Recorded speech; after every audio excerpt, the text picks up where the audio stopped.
We will now call the regular school board meeting of April 22nd, 2014 to order. Please rise for the pledge.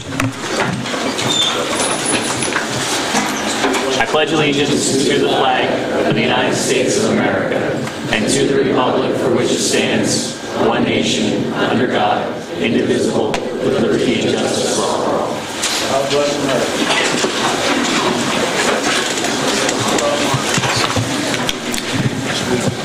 First item on the agenda is announcements and executive session report.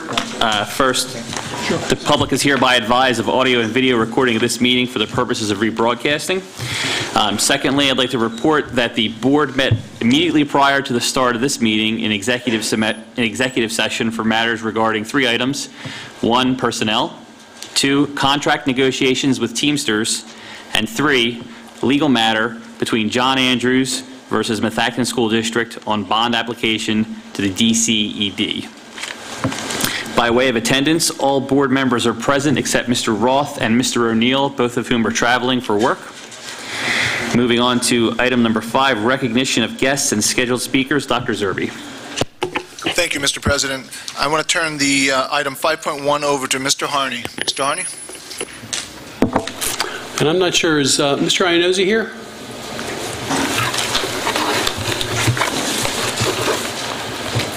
Come on down, Pete.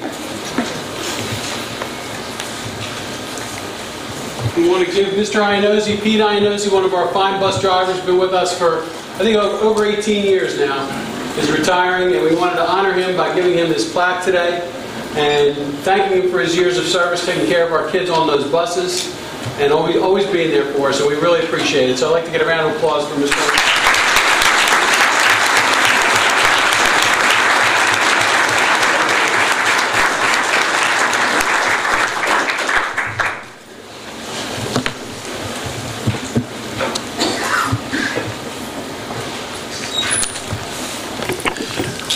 Item number 5.2, wellness presentation. Ms. Marzewski. I ask that the board make their way to the front row for the presentation on the screen. Thank you.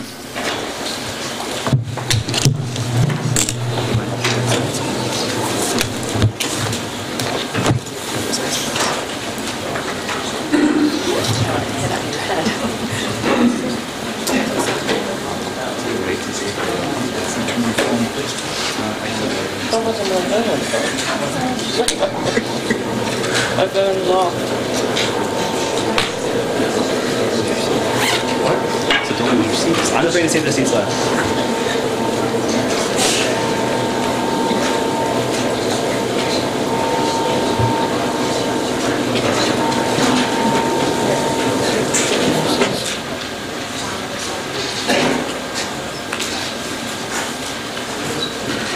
Well, good evening. Thank you so much for the opportunity to come and share with you some information about the Wellness Committee's progress and partnerships this year. This year we have a partnership with the Healthy Alliance for a Healthier Generation. And to talk a little bit about what this is all about, I would like to invite Sarah Kupas to this. Wonderful. Thank you, Janine, and thank you all. I'm thrilled to be here. Again, my name is Sarah Kupas, and I am with the Alliance for a Healthier Generation and our Healthy Schools program. The Alliance for a Healthier Generation is founded by the American Heart Association and the William J. Clinton Foundation, and was founded back in 2005 to fight childhood obesity. That is our mission. We really look to inspire youth and make changes in communities, schools, pretty much anywhere that kids play, learn, thrive, at home, in churches, throughout the community, but particularly in schools, because we know that they spend most of their time in school. So Methacton School District has partnered with the Alliance for a Healthier Generation for a 4-year commitment to build healthier schools. Part of that commitment entails workshops. We have 2 to 3 workshops each year, where 1 or 2 or 3 people from each school participate in our workshops, where we talk about building leadership, implementation skills, how to cultivate change and sustainability around building a healthier school environment. We look towards some of our content areas, so we focus on school meals, competitive food and beverages, which includes things like fundraisers, classroom parties, all of your vending and a la carte items in the cafeteria. We also look at making improvements around physical education and health education. We look at staff wellness, because when our staff are healthy, our kids are healthy. And we also take a look at wellness policies, how to implement wellness policy, how to make those changes sustainable over the next 4 years, but also beyond that. We also have a recognition program, so schools in Methacton School District can be nationally recognized through the Alliance for a Healthier Generation with levels of bronze, silver, and gold. So I do really look forward to the next 3 years of working with Methacton and making the kids in this school district the healthiest in Pennsylvania and possibly the nation. So thank you very much for having me.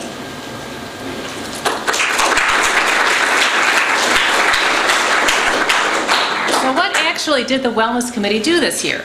Well, each school has their own Wellness Committee, plus we have a district committee. Each school Wellness Committee went back, did a wellness inventory. What's going on in your school? What is the food like? What is your climate like? What is the staff doing? And so based on all the questions they went through, which was quite extensive, each school decided, well, this is what I want to focus on for this year. This is my goal. And so as you can see from this, most schools really wanted to focus on the students and getting some more physical activity out there. So something you will see up there a lot is brain breaks. So what exactly is a brain break? And at this time, I'll turn it over to Jeff Jacobs.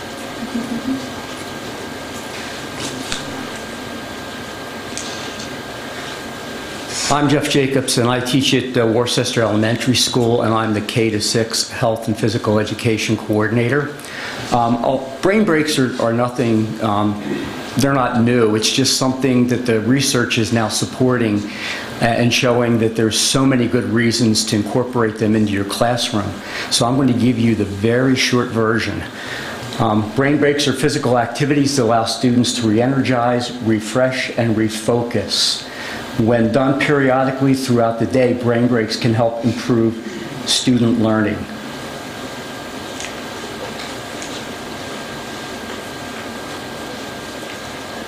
There we go. There is a growing body of research that supports the benefits of using brain breaks. And also, there are different kinds of brain breaks. I have a short video that we put together, a few students and myself. And what we did was we took a look at calm and focus, at some energizers, and some crossover and learning. So what I'll do is I'll just show you the video. If anybody has any questions, I'm sure you can, especially board members, you feel free to contact me if you want more detailed information. But I do realize that you have a lot on the agenda tonight. And you're welcome to stand up and participate too.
I really have to thank the students at Worcester. They did that with no rehearsal, first take.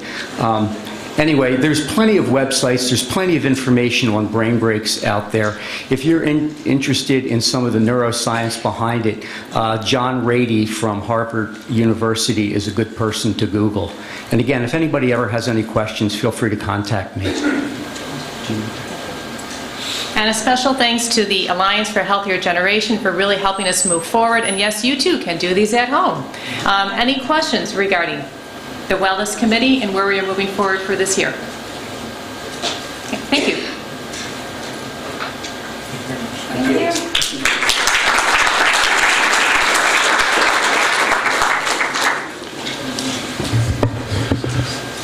Next on our agenda is our second presentation for this evening, actually the second of three. Importantly enough, this next presentation is designed in an effort to help clean up any misinformation or clarify any concerns about the potential outsourcing of student transportation here at the Methacton School District. I've invited, as a result of our us being our lowest bid responder, the company First Student to present to the board and to the public their proposal.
There we go. Perfect. Thank you very much. Good evening, Mr. President, members of the board, Dr. Zerbe, and members of the administration and general public. We really appreciate the opportunity to be here this evening and talk about school transportation. It's really an important subject. It begins the school day and ends the school day. And certainly, school really doesn't necessarily happen without school transportation. So I am Jim Woods, the Director of Business Development for First Student, And I've been with the company for about 30 years, and actually started out as a bus driver when I was in college and had the opportunity to move up through the organization. And with me tonight is Randy Williams. He is the area general manager for First Student in Eastern Pennsylvania. He has the operational responsibility for all of our operations in the eastern part of Pennsylvania. So I've mentioned how important student transportation is, and we recognize that this is a big decision that the board is undertaking. And we also, we know if you're going to make a move like this, that you certainly would want to partner with a company that had that was number one, safe. That's first and foremost, and that had a lot to offer Methacton School District, and we are that company. We really don't want to come in, as a preface to what we'll talk about, we're not going to come in and change everything. We're not going to come in, the system isn't broken, it's a good system. What we really want to do is enhance it. We don't want to replace all the buses and all the drivers. We're going to take your existing operation and really add to that the resources and the capability, the expertise, the technology that we have available, and really enhance the system that you have today. So I want to talk about, really, this is the agenda I've got for you. Really what makes us first. I'm going to talk about safety a little bit. Technology, I've been in buses for 30 years, and frankly, I'm kind of a school bus geek, as some people have called me. I just like school buses. And it's not necessarily exciting. It's a yellow and black vehicle, but the technology that we have today is pretty exciting. So we're going to talk about that. We're going to talk about prevention, because that is a key to safety. It's a key to preventing bus breakdowns and interruptions in service, and we're very good at that part of our business.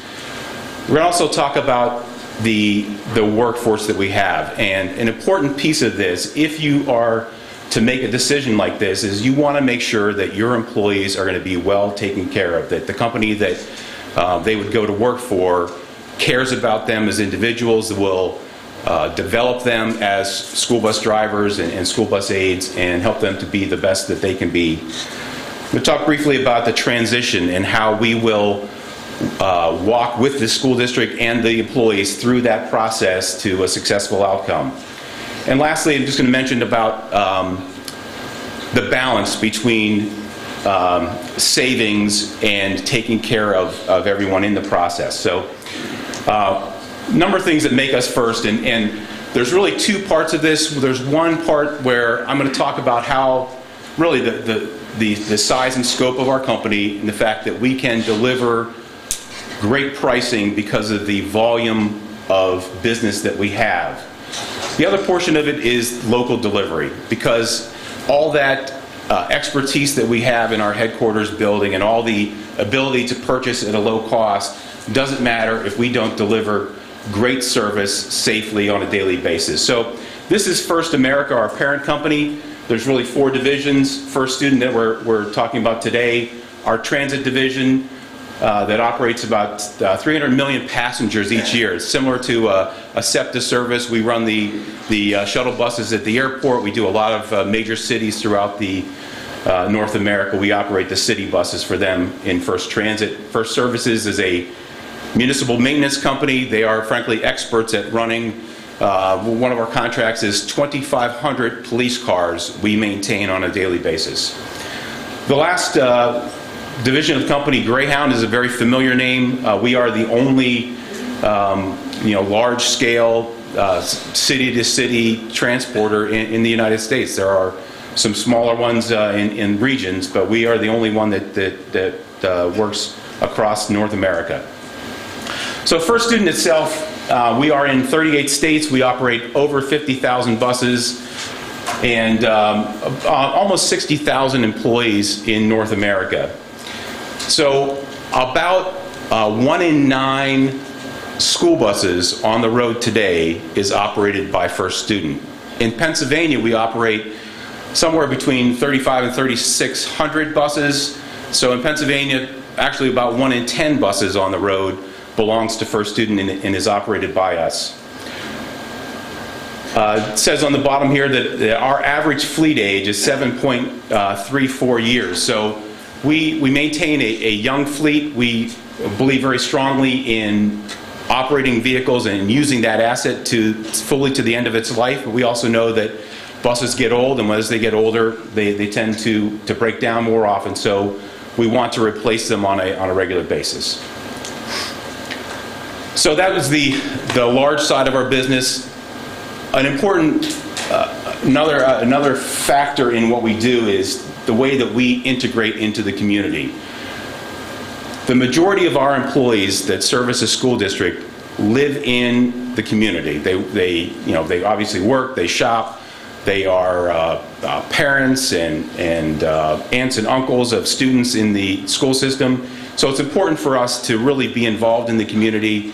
And frankly, our employees want to be. They get excited about the different events that we do. So we've listed for you some examples of the way that we do get involved with school districts, either simply by getting involved in a scholarship program, or sometimes it's where we are actively out in the community. We're collecting school supplies. We're preparing for the back-to-school time period and working with the school district to really help out the students and the community.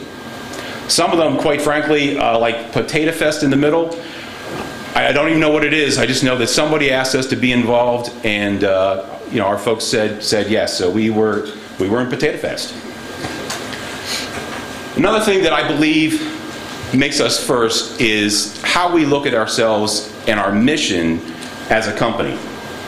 Our mission up there says that we provide solutions for an increasingly congested world, keeping people moving and communities prospering. Another connection to the community there. So we have 5 pillars that make up our what we call the Be First pledge, and this is really important to us. In fact, you'll see that a lot of our employees that when they email back and forth at the bottom of their signature, they include these 5 things on there. It's a reminder to us of what is critical in our business, that we are committed to our customers. Safety is always number one. That we support each other. It's important to have a positive work environment where you want to come to work each day, where you feel as if you'll be supported, where you can be corrected and guided for a mistake, and you can get better and be better at your job. We also hold each other accountable for performance. We are very big on key performance indicators. We measure our business on a weekly basis. So every Friday we get together and we measure how well we did with our preventive maintenance inspections. How did we do with our on-time performance this week? And the last one, setting the highest standard, 100% is our goal in most of those categories, especially preventive maintenance, which prevents buses from breaking down, and on-time performance.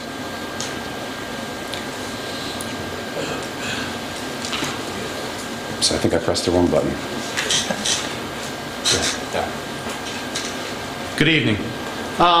First student, as Jim said, one of our core values which support our vision is that safety is everything we do. It drives everything we do. One of our mottos, one of our things we live by is, if you can't do it safely, don't do it. And that's, it's something that our drivers, we train them to live by. Everybody who drives for us are professional drivers. They don't strive to go out and have a situation, an accident, but we try to take it to the next level, and we try to get everybody to buy into and practice that safety is at the core of everything we do. We've received multiple awards for our safety. The Green Cross, which is part of the National Safety Council, is a very prestigious award. And for the size and volume that we are, it is a very impressive award to receive, and it's just a very good thing to have. Our occupational excellence achievement and our employee awareness programs. As you can see, we are twice as safe. First student, our drivers are twice as safe as the industry average. That doesn't come as an accident. That comes through ongoing training. It comes through our drivers wanting to transport students and transport them safely. We are more than 1.5 times safer than our next largest competitor, and that's statistics not garnered by First Student, but the Federal Motor Carrier Safety Administration. And our training in Pennsylvania is more extensive than what the state mandates.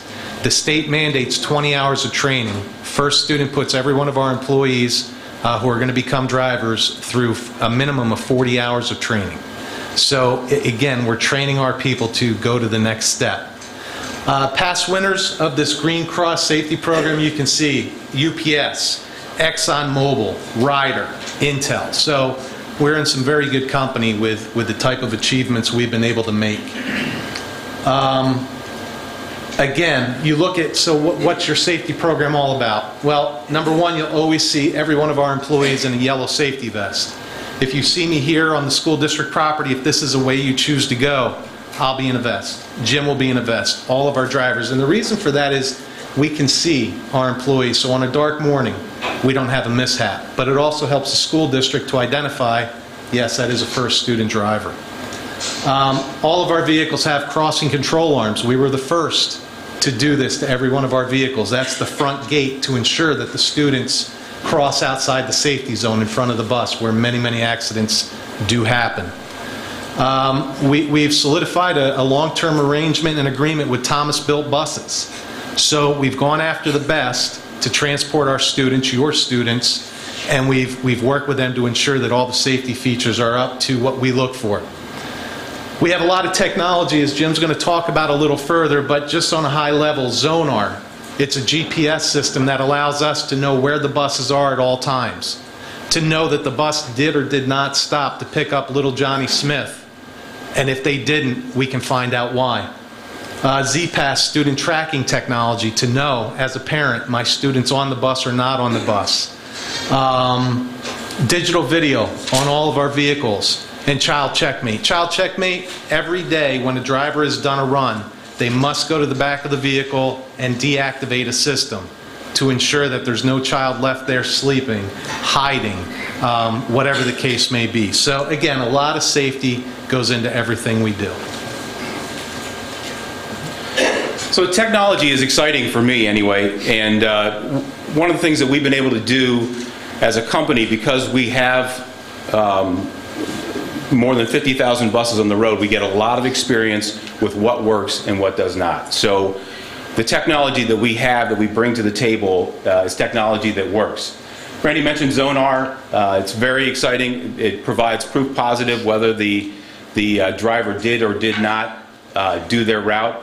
And initially when we came out with this some 10 years ago and partnered with Zonar to actually help them to build this system, initially our drivers were a little concerned about it, because it was like, wow, you know, it's like you're looking over my shoulder. I don't like the fact. But then they found out that it actually backs them up, because the majority of them are doing their jobs every day. And this just reinforces the fact that they're out there doing the job. And you know, sometimes a report comes in that the student says the bus didn't come, or there's some confusion over the matter, and this just clears that up.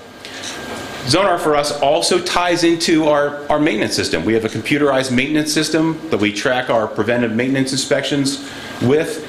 And you'll see there's a little handheld unit that's on the dashboard there. The driver, when they do the pre-trip inspection, instead of doing a paper form and walking around the bus and marking that off and having to collect those each day and bring them in and turn them in, and somebody in the office has to read them to make sure what was checked or what was broken or not broken. This handheld wand that they walk around the bus with, as they go through their pre-trip inspection, any failure that happens, a light that is not out or something that's not functioning properly, is reported through that tool and immediately is uploaded to the central server, and our maintenance system gets an alert that that bus is down. The dispatcher knows now to assign a different bus for that driver for the day, and the mechanic now can get on the repair. So there's a lot of efficiency built into that system. Focus is an application that we have built on top of the Zonar system that for us ties together the driver, the route, the vehicle. It could tie also together the routing system. We use it to help us with our payroll.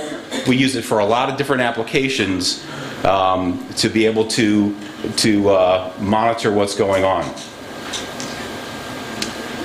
Z-Pass, Randy also touched on briefly. Z-Pass is a student tracking application that is an option for the district. We have put it in our proposal. If you want to use that, it's already included. It is a great tool for helping parents know if their students are on or off the bus, can help the district with reporting for Medicaid billing, and has an opportunity to increase revenues there and make life easier, really. And then there's an option for a parent to have the access to their students' information on a smartphone or on their computer at home. FERCSAX is a brand new item that we brought out just this last October. It really helps to facilitate tracking student behavior on the bus. So if there is an incident, our driver can communicate to the school administration in a very efficient manner what's happened on the bus, and the administrator can respond back with the action that's taken. It's a paperless system that tracks the history of any events that happen, and also allows the administration to contact the parent through email or through a printed letter if needed, to be able to communicate with them what's happening on the bus. This is just a quick chart of how the system works. Basically, our driver or our office person would put in the report, and the report goes over to the school system on the right there, at which point they can send out the email or send out a letter, and the system automatically notifies all the individuals that are involved in the process by email. Another exciting thing that First Student brings, and we are the only company that has an in-house electronic routing division. And basically this group, all they do for us all day long is they support us in creating efficient routes and doing what-if analysis and helping us to keep the school routes efficient. They were able to look at the routes that were provided with the RFP, and they were able to do some analysis, and they do what they call a time and capacity analysis. It's really a high-level view of the capacity in matters of times and available minutes and seating capacity on the buses. And just in that quick look, they were able to determine that there was a possibility of consolidating and eliminating up to 3 runs within that system without adjusting any bell times. So they would be someone that we would call in to help us with route processing, with any type of boundary planning, if there were any changes in school buildings or any need for system upgrades, or even creating state funding reports. So I mentioned that prevention is a very key part of what we do.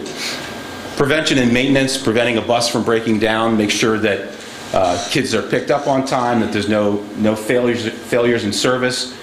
We also look at prevention in terms of our drivers. We're very concerned that we train people in how to drive safely and how to look out for hazards and dangers on the road. And frankly, a lot of those are other drivers on the road that aren't as concerned as we are.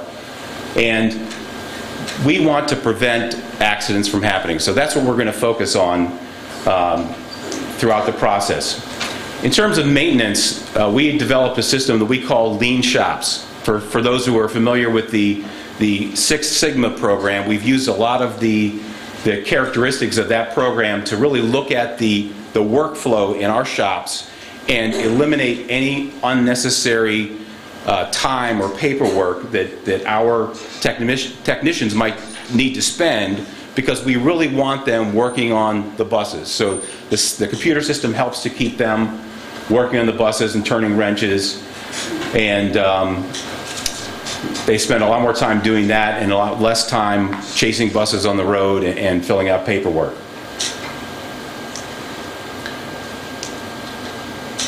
So I want to talk a little bit about the employees. You can see on the right-hand side, there's a little overview of our employees on a broad scale. So you can see that our drivers average 7 years in experience. We're just a little more than 50% of our drivers are female. we really believe strongly in the integration with the community. So our desire is to hire all of the current employees. So we're going to make our employment package to them as attractive as we can, because frankly they have the local knowledge. I mentioned I'd been in the bus business for about 30 years. I've got a lot of knowledge about it, but I really don't know Methacton School District. There are some roads out there where there are dangers. There are bushes that hang over intersections. There are trees that are in the way, and you wouldn't know that unless you were a driver who drove here every day. So those people are very, very important to us. So we're going to invest in those drivers. We're going to give them additional training to help them to be the best drivers they can be. And we also hold people to a higher standard. We do all of the things that are required by the state of Pennsylvania and the federal government in terms of background checks, because that's obviously critical. But our drivers go through more background checks than a school teacher does. We do, through our own criminal background office at our headquarters, we do a county-by-county search on every applicant that we have before we bring them into our training program to make sure that they're clear. There's nothing in their background that could be at issue. So if the Methacton School District were to select for a student, these are some of the things that we would seek to do. We would want to hire all the current transportation employees, so that would be the drivers, the aides on the buses, the maintenance force, and any office staff that would be available to us. We typically are able to retain greater than 90% of the existing workforce. That has been our track record, oftentimes higher than 95%, but we know that there are some folks that are getting close to retirement or they want to do something else, so it's going to be somewhere around that 90% mark. If we hire more than 50% of the current workforce, their current union representation would come with them, and then we would negotiate with the union. Some of the things that we're going to do to help that process and to make sure that we're treating those employees well is we're going to grandfather their current hourly wages, and they will get an increase this September and each following September. They're going to have Independence Blue Cross health benefits. They'll have access to dental and vision care as well. And with First Student, there are some things they'll have that they might not have with the school district. We're very involved in other types of charter work in addition to doing field trips and athletic trips for the school district. We also do what we call commercial charter work, where the Boy Scouts might hire us to go to see a Phillies game, or somebody might go to the zoo, and we'll do that transportation for them. Our drivers have the opportunity to do that. Our drivers also are entitled to collect unemployment benefits, and we really see that as a positive. We actually pay some of the highest rates into the unemployment system in Pennsylvania, and we encourage our drivers to take advantage of that. It's really, for them, it's kind of like vacation pay or paid time off. We also have the ability to, if they wanted to, if they moved out west, there are First Student locations out there that they could transfer to and work and just really continue their employment with us. We also like to hire from within, and I'm an example of that. I started out as a college student and was able to move up through the organization, and I've held quite a number of different jobs throughout the organization. One of the very important parts of this whole process is making the transition. We really don't want to misstep. We don't want to miscommunicate or leave someone out in the process. So we have, over many years, developed a transition plan that we've put together that has worked for us very well in dozens and dozens of school district conversions. So we would sit down with members of your administration, go through this process, make sure that you are in agreement with what we plan to do, make sure that we have communicated very clearly what we expect, and we hear your expectations also very clearly in order to make this happen smoothly. One of the key parts of that is going to be making sure that we communicate to your current employees very clearly so they understand the offer of employment that we have, and we help them to make the step into working with First Student. Really, there are 5 overall parts of that. Communication is always important. Frankly, as human beings, we're not good at communication, so we have a lot of lists that we work with to help us make sure that we hit all the benchmarks and we communicate properly. Hiring is very close to the very most important, that we get all those employees, that we're communicating clearly, and we help them through the process. And the route planning, maintenance, fleet, and facility all go along with that.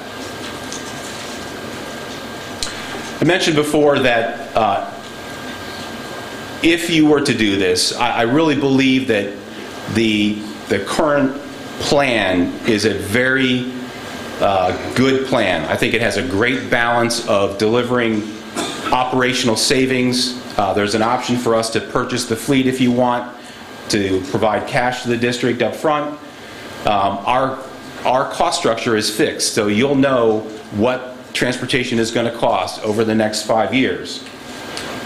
It avoids the district having to put out capital for new buses, and all that new technology we mentioned, we are including in our proposal, so there will be no cost to the district, no additional cost over our fee for the provision of that technology.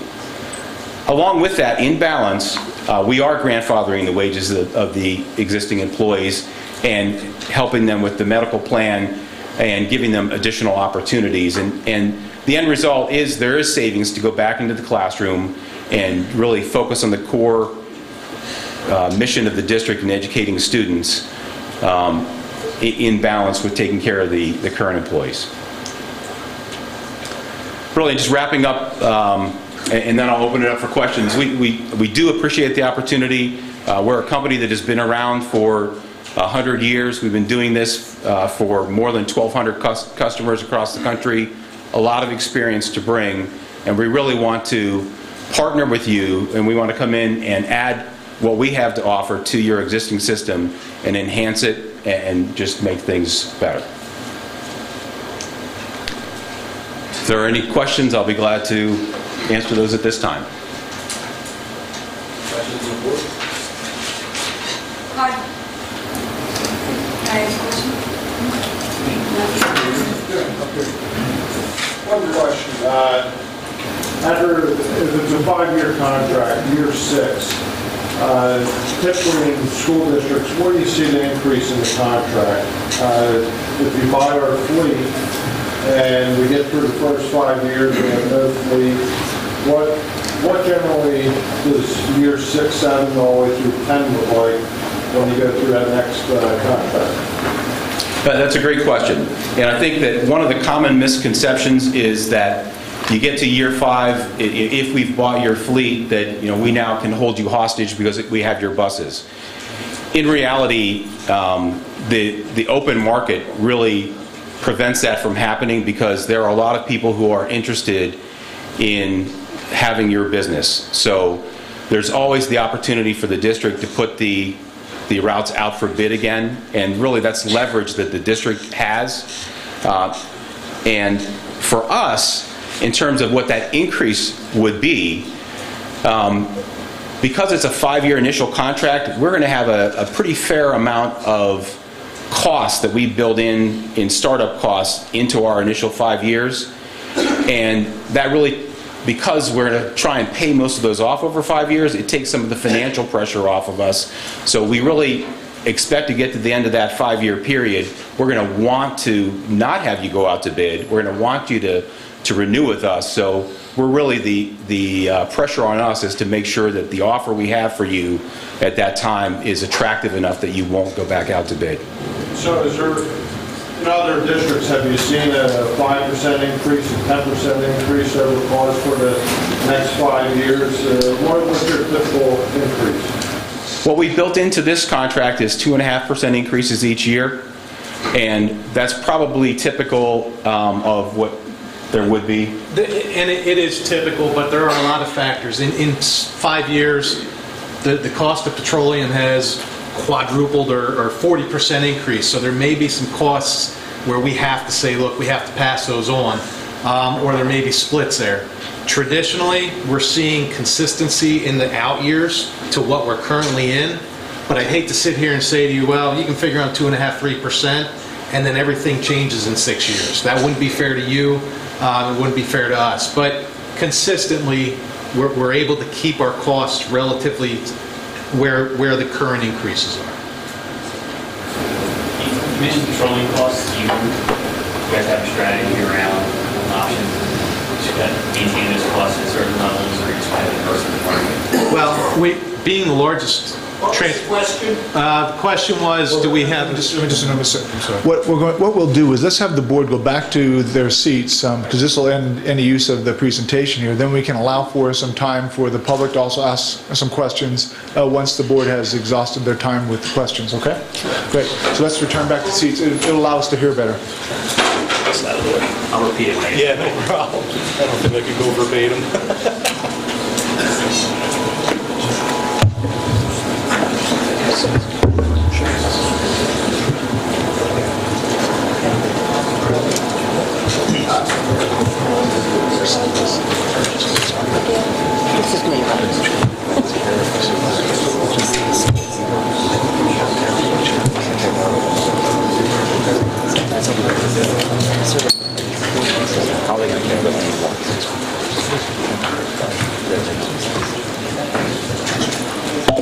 So I'll repeat my question. I was just, you mentioned petroleum costs, and I was just wondering what your strategy was around trying to contain or maintain those costs, if you had any, if the company used hedging or anything like that. Sure. Well, the one thing to point out right on the front of that is the district is supplying the fuel in the proposals that we submitted. So that helps because the state tax is not, you guys are tax exempt, we are not. So that helps control that cost. When you look at the other petroleum, we do hedge. We purchase $100 million worth of fuel a year. So throughout the country where we purchase fuel, we do use hedge, and we've gotten very good at that. When I talk about petroleum costs in response to your question, knowing that the district was paying for fuel here, I was talking about when you look at tires and replacement parts. With the size that we are as a company, we have very strong purchasing programs with the vendors, whether that's Thomas or that's Webasto or whatever manufacturer that's out there. So we're able to drive our prices down a lot lower than, say, Randy Williams School Bus Company, who would purchase the same prices. So that's our strategy. If I could just add to that, Mr. Whiteleather, could you explain to the board and to the public about how we currently do petroleum purchases, as well as how we would do it in the future if this came to fruition? Yes, right now the school district participates in a purchasing consortium that's coordinated through the Montgomery County Intermediate Unit. Most of the school districts in the county collectively purchase fuel. Just as Mr. Williams spoke about, the collective purchasing power of all the school districts in Montgomery County is very attractive to potential suppliers of the fuel, and thus we're able to get extremely competitive pricing, much lower than what you would see at the gas station relative to what we would pay per gallon of fuel, as well as the tax implications. Being a tax-exempt organization, we are able to bypass those additional costs relative to our purchasing of fuel. Thank you very much. Are there other questions from the board? Yes, as far as alternative fuels using LP or compressed natural gas, has Thomas Bus gone where they're building that into the bus already? Have you looked at the cost effectiveness of LP versus compressed gas and diesel? I know there's a gallon of LP's probably our cost about $1.50 a gallon versus $3.25 a gallon for diesel. Right. Any experience with that, or? Sure, absolutely. Yeah, the cost to a district right now, as you said, for propane LP is about $1.51, and there's a 50-cent federal rebate on that through next year. So you look at the $1 net effect at the end of the school year versus, say, a $3.24 per gallon for diesel, which is what we're basically seeing our districts paying. So there is a significant on-the-surface difference there. What the studies have found is it takes almost double the amount of propane to get the same mileage as you are off diesel. So take your $1.51 or $1, double that to get a fair comparison. Thomas has started to incorporate that in their buses. There's a lot of activity with propane. Compressed natural gas is also out there, or liquid natural gas, either or. Unfortunately, there's very few filling stations in these areas. The closest one is Conshohocken at this time, although there's a lot of federal monies out there and there's a lot of senators and representatives who are trying to partner with either school districts or companies such as ours to get a filling station, number one, for us, but number two, as a revenue source for other companies. So we are fully engaged in that. We've looked at propane more heavily than any other technology at this time. And that is something that we have as an alternative that we price. In the pricing that we did for methactin, it is priced with diesel vehicles. Down the road, though, we can always entertain and look at the options to move to something more green. You're welcome. Other questions from the board? Can you tell me what type of insurance coverage you have, being that it would be your company on our property? So what type of insurance levels do you have for us? Sure. I think what we quoted the school district were the insurance limits that you asked for in the RFP. So we have, general liability coverage, automotive liability, garage liability. So if we're operating on your property, we're insuring that. So and the insurance certificate that we provided with the proposal names the school district as an additional insured. So you also have an indemnity written into your contract that protects the school district. So we're the first line of defense, so to speak. We'll be the ones hiring the lawyers to defend anything that would happen, and we take that initial hit. Quite frankly, we are underwritten by Lloyd's of London at some incredibly high $100 million number.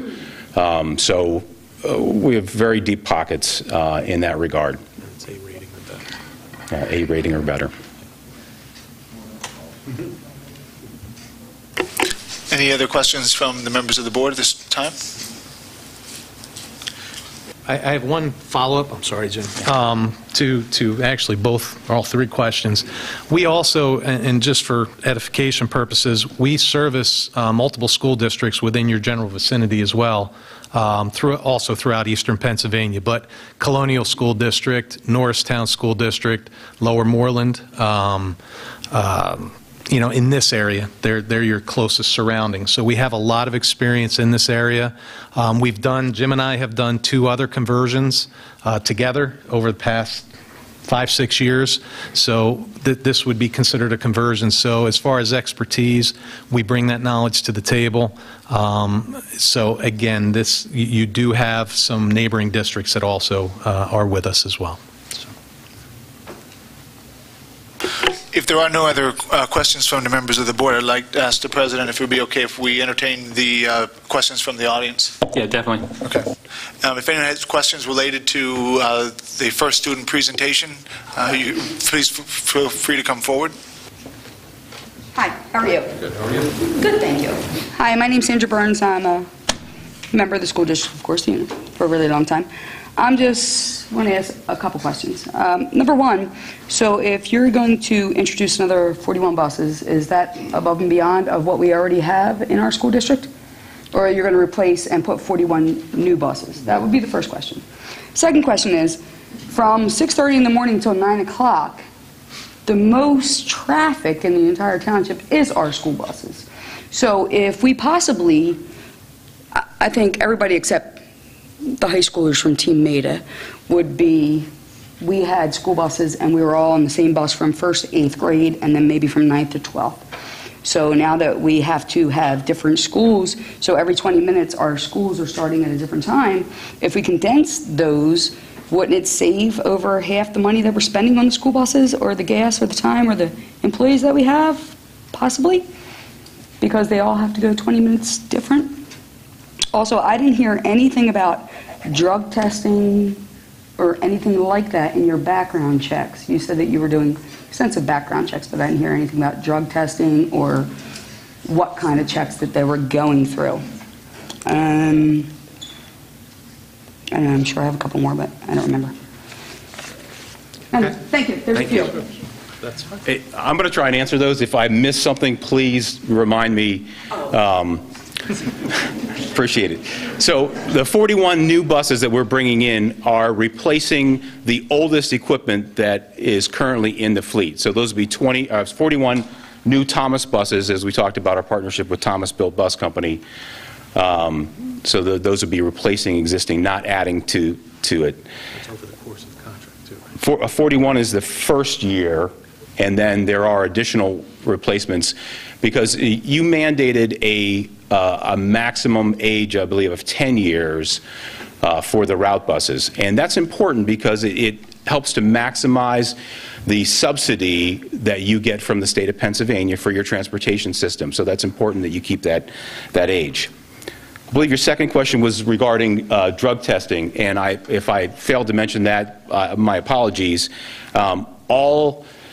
There's a number of different things that are required, but basically we are under the Federal Motor Carrier Safety Regulations for drug testing. All of our employees are subject to it, both pre-employment and random testing throughout the year. Our supervisor are trained in reasonable suspicion on a yearly basis, so they can detect if an employee walks into the workplace and there are some indicators that they could be under the influence. They're trained to identify that and to pull them out of service and to take them through the appropriate testing process. We also do post-accident testing. If there's an accident that meets certain criteria due to its severity, that person is immediately taken and tested because of that. So there are 4 different types of drug testing and alcohol testing that are mandated by the federal government, and our program meets that. In addition, we have drug testing for our non-driver employees, and it's very, very similar to that. All of our employees, including Randy and myself, go through pre-employment and we go through random testing, and it is monitored by an independent company. It's not required to meet the federal government regulations, unless we are also driving, which... Mr. Wood, I think there was a second item. I believe it related to the staggering of the buses and if that would save us any more money. I believe that was the question. Okay. Great question as well. I mentioned in my presentation that we did a high-level look at the system, and we think that there is an opportunity because of capacity, both in time and in seating capacity in the buses. There's an opportunity to reduce as many as 3 buses from the system. However, I don't want to guarantee that because it's a pretty involved process to do that. So it's an opportunity that we would be able to do if you select us as your provider.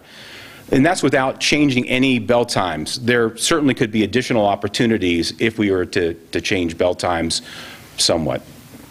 And how does that typically, following a question, how does that typically work when you identify changes in routes or bell times or whatever the issue may be? Do you then make a recommendation to the administration and then collectively decide on that, or do you make a recommendation and just wait until the administration comes back with a decision or an answer on that? So everything that we do is really controlled by school district policy. You mandate how long a student can be on a bus depending on their grade level. You mandate how far they have to walk to get to a stop. And initially, your intention in the RFP was to maintain, to keep the routing responsibility. Really, we would work in an advisory role in that process and make suggestions to you Or you could say to us, look, we may want to move these times or make some adjustments. Can you tell us what effect that will have on the system? Will it add buses? Will it take buses off the road? But in all cases, you remain the final authority in terms of the policy, whether buses are added or taken off the road or any route changes.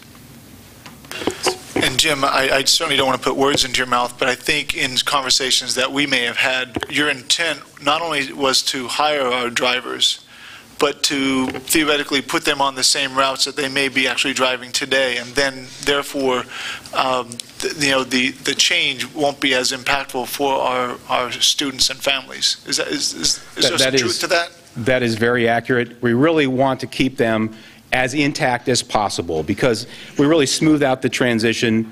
They know their route better than anyone else, so we do want them on that route. That's the safest way that we can operate.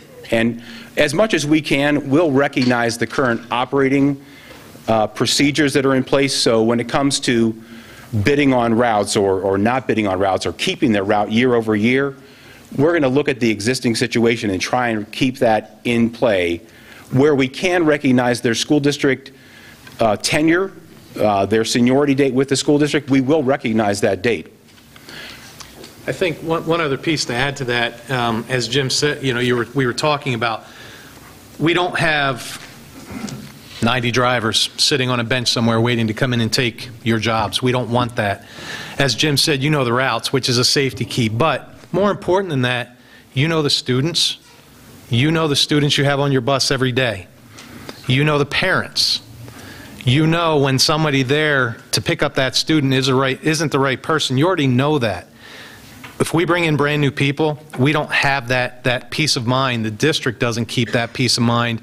And so, as a reiteration, we want to hire every employee that we possibly can to keep running the service under the same guise as it's been for years. Are there any other comments or questions from the public? If there are, please. Thank you.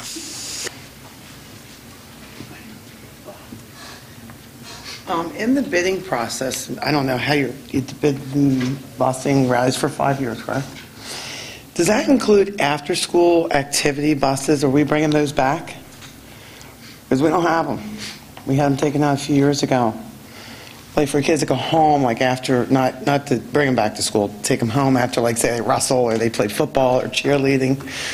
Are we bringing that back with the buses, like this new bus, bid that you have? You understand what I'm saying? Yeah, the bids were specific to take over our transportation needs, for student transportation needs. So there are athletic runs, there are runs for out-of-district activities. Those are all included as part of the process. So we would coordinate those similar types of runs and as-needed runs through First Student. Okay, so you're thinking of bringing it back then, to take the kids home from school after, like say you're in school all day and they go to practice, how do they get home? Like we used to have buses bring them home, like they would just a normal day after school. We don't have that anymore. Oh, I misunderstood. Okay. So if I'm clear, there was a time when the district had additional runs for activities after school. Is that correct? That's correct, yes. Okay, I was not aware. I was aware of that, but I didn't get your question. It was a couple of years ago, I think they got rid of them. Our intent right now is not to bring that particular run back. However, that doesn't mean that that wouldn't be in consideration in the future. Right now, as part of the RFP process, we did not include that run.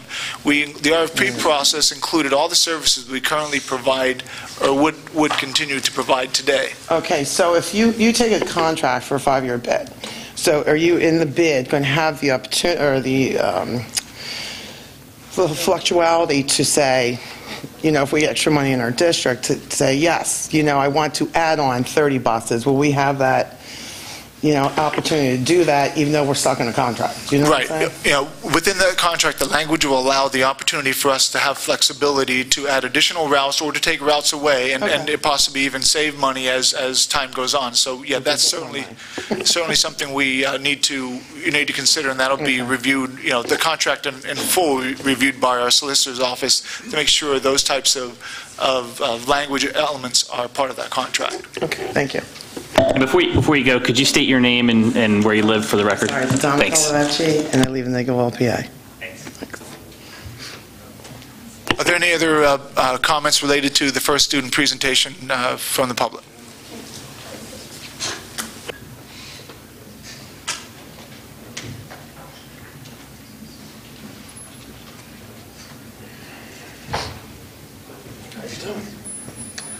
How are you? Well, first off, my name's Charlie Falco. A lot of you know me. I live in the district for the last 32 years. I'm also a school bus driver. I also represent the Teamster members that are your drivers. Of course, I have mixed emotions. We are currently in negotiations, so there's things I will not say. But I do have a couple questions for you gentlemen. One, you mentioned about seniority. I've had a lot of questions put to me. One of them is about seniority. I worry about, okay, we got drivers here like Pete had 18 years. I got other drivers here with 27 years. Okay, what I'm worried about is these drivers don't want to have someone else come in from a different hub and knock them out of their runs or knock them out of hours worked. They also want to know about hours worked. It's very, very important here currently the way we bid our runs.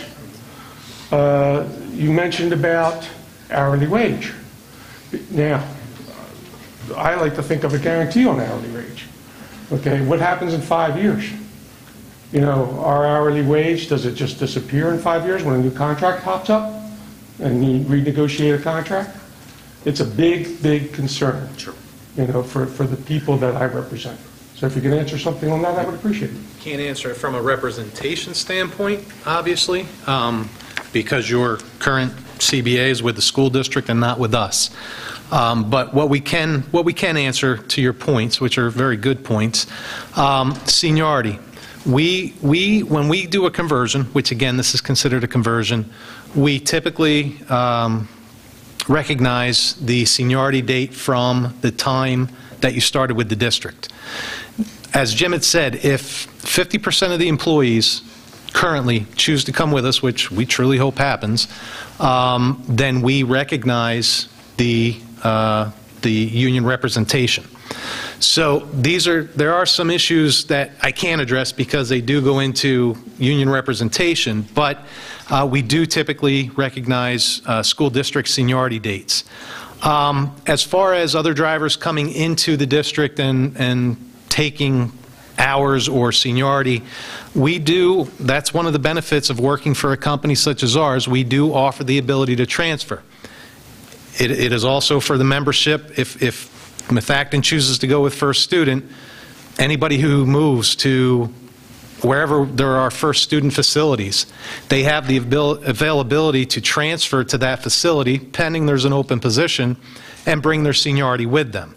So we can't sit here and say that nobody will ever come here from another location that may have moved from, say, Emmaus, Pennsylvania, down here to the Methacton School District, and they want to stay with first student. But we are not just going to solicit that to take the jobs of the people as we start this up. What I'm saying is it may happen over the course of 5 years or 10 years or 50 years, as some of our contracts are. But that is not our recruiting strategy to get this contract up and going if Methacton chooses to award to us. I think he asked specifically about bumping. Didn't you? If someone came in, so if he's on Route 25, let's say, and somebody else comes in, he would not be displaced from his route. Again, that's a contract language issue, so I can't really answer that. As a part of our normal practice, that would not be the case. Right. So unless that came in as a result of negotiations, we would not do that. We want you to stay on your current route. Right. Again, we want consistency. You know the children, you know the parents. We want you to be on the same runs. Yeah, did you have was there one other point that I'm missing? There was the point about 5 years, one... Oh, your rate. Hourly rate, and in 5 years you go to negotiate a contract. Okay? I mean, the hourly rate is for this 5-year contract. Understood. Understood. Our business practice and our business model is not to save money off the backs of the drivers, okay, or the employees. Again, 50% of the employees come over. There's a recognition of the union, and there's a whole negotiation there if that's the route it goes. But, you know, in normal terms, we do not come in and say, well, you know, District Q, Y, and Z, we're going to save you 52%, and the only way that that can realistically happen is on the backs of the drivers. So when we go into another 5-year contract with the district after the current 5 years is up, we obviously look at our current wage rates, and we make our assumptions on what a responsible increase in benefits and so forth going forward are. Are there any other questions from the public regarding transportation for student services? Yes. I'm sorry, I don't want to draw this out. I want to get it done really quick. Communication on site. You guys talked about the different things you guys are going to do. The Z-Pass, is that cost going to go onto us? Because that's kind of like a PDA kind of thing. So is that cost going to go into our budget that you're already offering here, or is it not, or is it something else that we're going to have to pay for, number one? Number two, visual. I didn't see anything visual on board. We have cameras in some of our buses at this point. Do we have cameras on all the buses that you're going to bring in? Thank you. Yeah, great questions as well. So the Z-Pass component is really up to the district. We included the cost of that. The entire cost of that is included in our proposal, but the district will have to make the decision whether they want that part of the offering or not. In terms of the cameras were required as a part of the RFP, so they will be on every bus. So every time we bring in a new piece of equipment, it will have a new video camera on board. So all the technology, the GPS, the two-way radio communication, the cameras, the child checkmate and theftmate, all that stuff is on every bus. We just believe very strongly in operating with that system in place. We have a question here.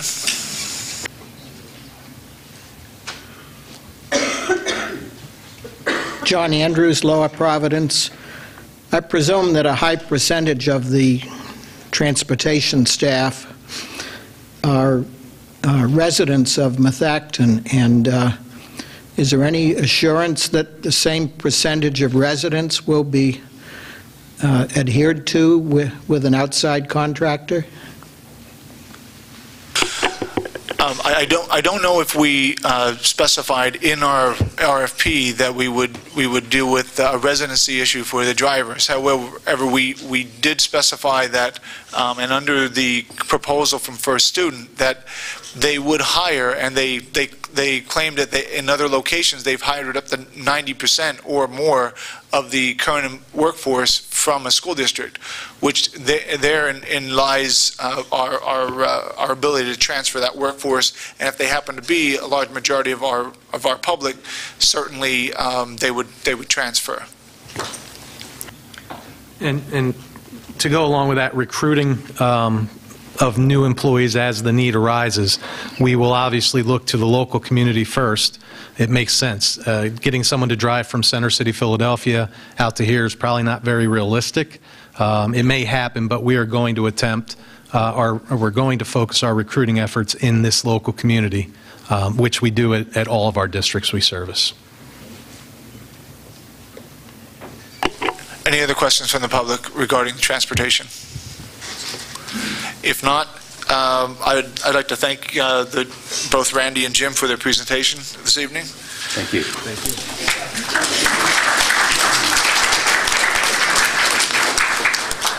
Item 5.4, hybrid learning. I'm going to defer that to my report under 6.14. Okay. In that case, that concludes item number 5, guest scheduled speakers. We'll now move on to item number 6, reports. Finance Committee, Mrs. Petroskas. Thank you. The Finance Committee met on April 8th. At our meeting, Mr. Whiteleather reviewed the 14-15 preliminary budget. At that meeting, it was the Finance Committee's recommendation that administration keep the tax increase to a maximum of 2.1%.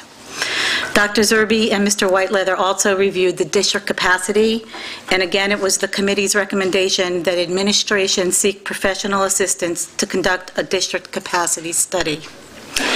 In addition to those conversations, Mr. Whiteleather also provided an update on the 14-15 food service contract and the new CSIU software conversion.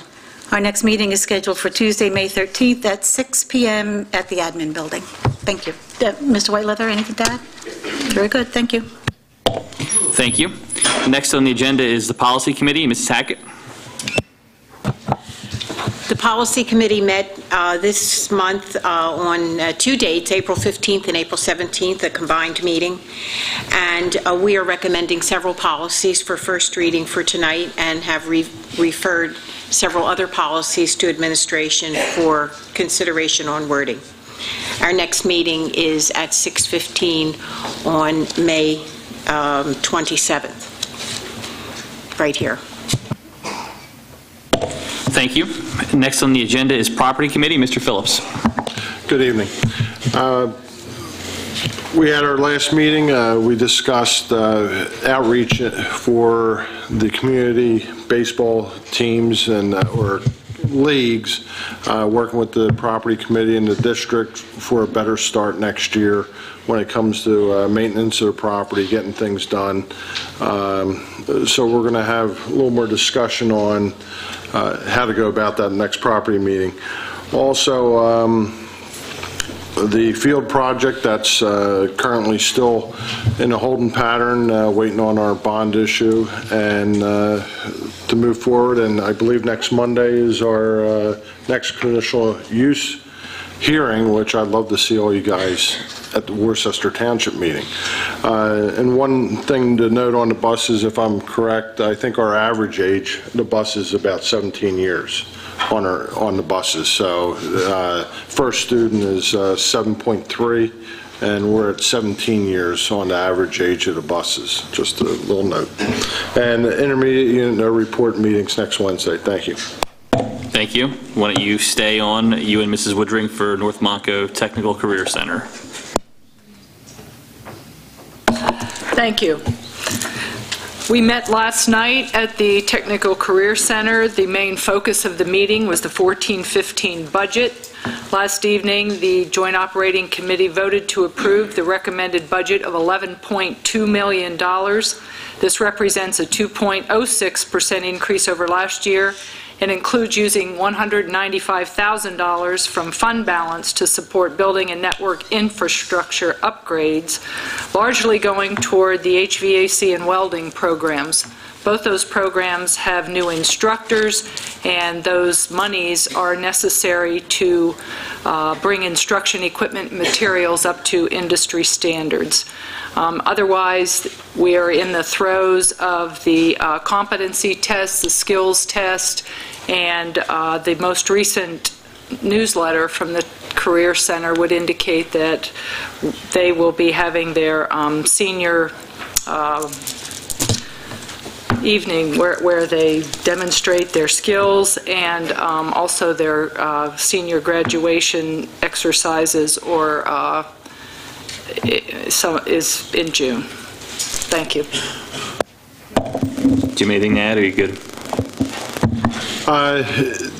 Parents, look into the North Monco Technical Career Center. There's a lot to offer there for yourself and your children. And you get your hair cut there and your toes and nails done, and I say that every meeting, and it's real cheap and effective, and it gives the kids something to do. I did forget one thing. Yes, to Mr. Phillips' point, on May 1st, the high school home and school will host a home and school meeting at the Career Center. It will be in the morning.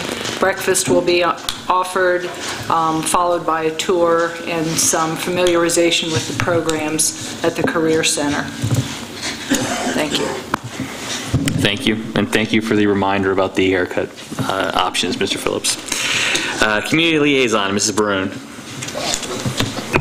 I have no report for Lower Providence, but I would like to thank the Lower Providence Township Chairwoman, Colleen Ekman, and the supervisors, Jason Sorgini and Patrick Duffy, for their support in attending our Art Corks and Forks event, which was for the foundation. Thank you.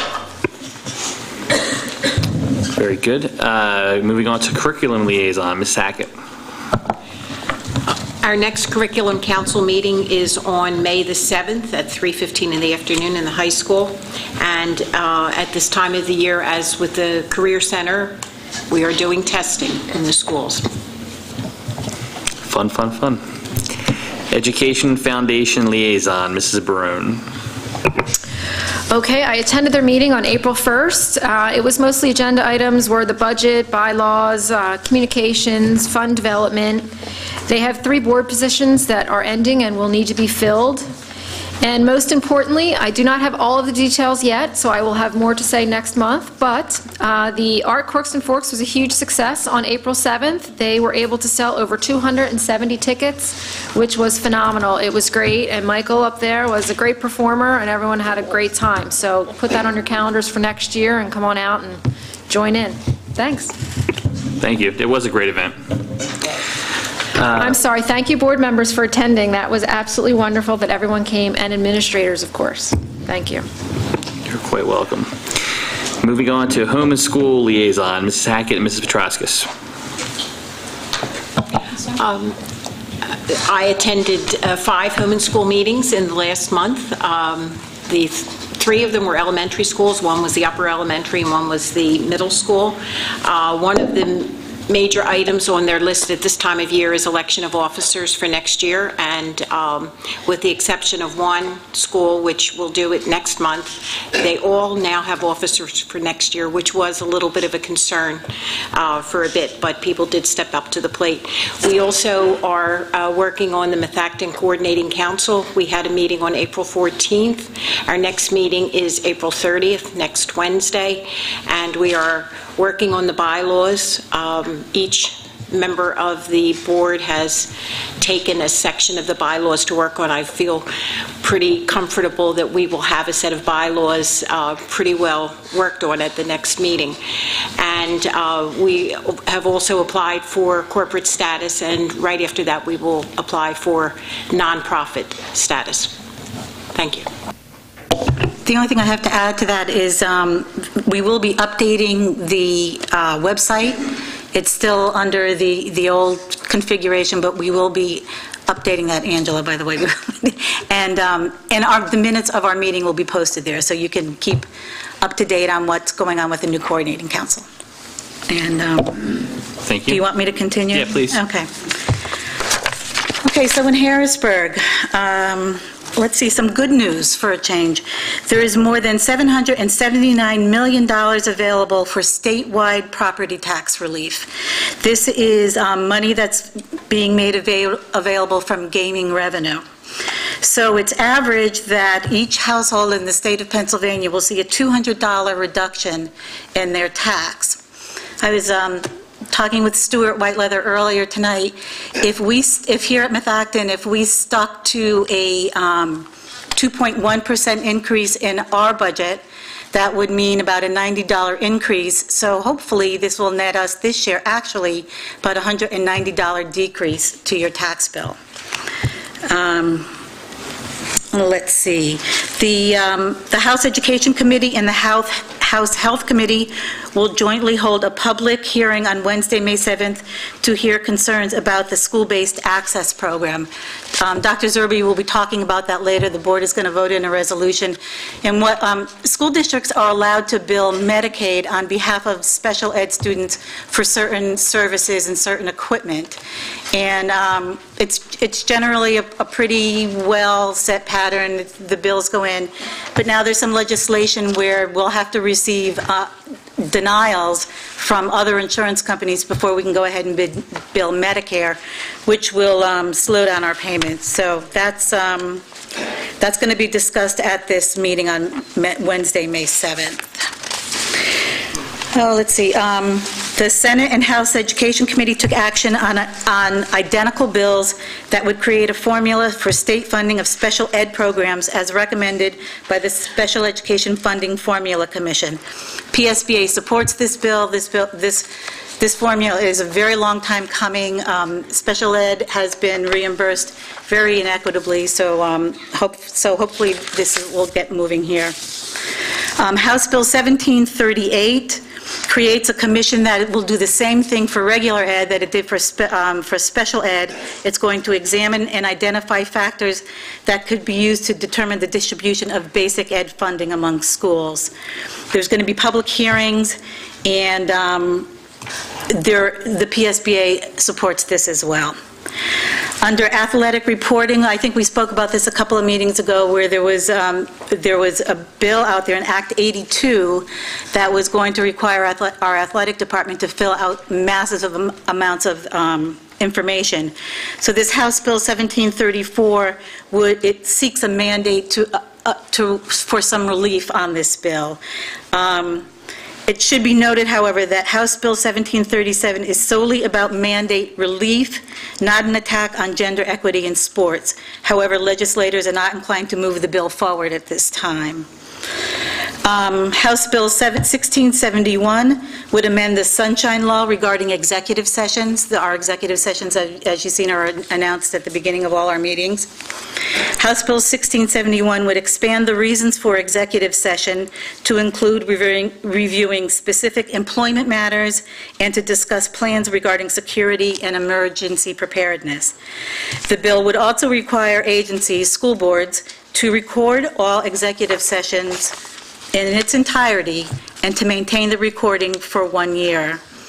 Additionally, agencies would be required to consult with their solicitor or legal counsel on the subject matter prior to holding executive sessions, which we pretty much do on a regular basis now anyway.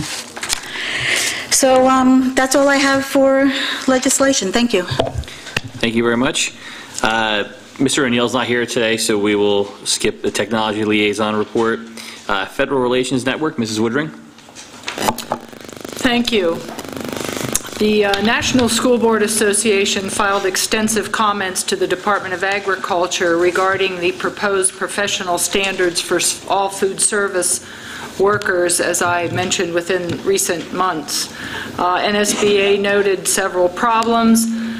For example, the federal intrusion into workforce policy, mentioned that the standards will likely become unfunded mandates and may lead to recruitment and compensation issues. They ask that the bachelor's degree requirement for food service directors be extended from implementation originally set for July of 15 to July of 16. They ask for an elimination of some mandatory training within the first 30 days.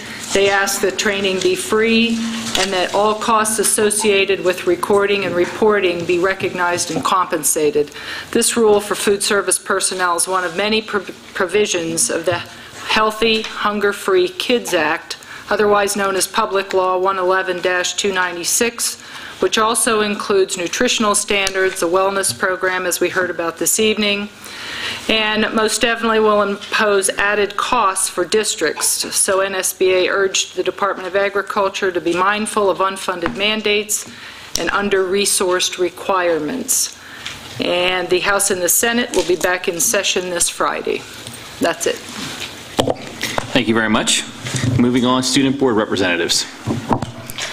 Okay, first off, I'd like to congratulate the 2 MHS students who made it to the National Science Fair held in San Francisco, junior Michael Miller and freshman Sean Farman. I'm proud to announce that 2 MHS students made it to the National Chemistry Olympiad, sophomore Jeffrey Lee and junior Kevin Bijou, and this is the first time Methacton students made it to this level. In addition, the Methacton Winter Color Guard won the Cavalcade of Bands Championships last Saturday at Wissahickon, completing an undefeated season.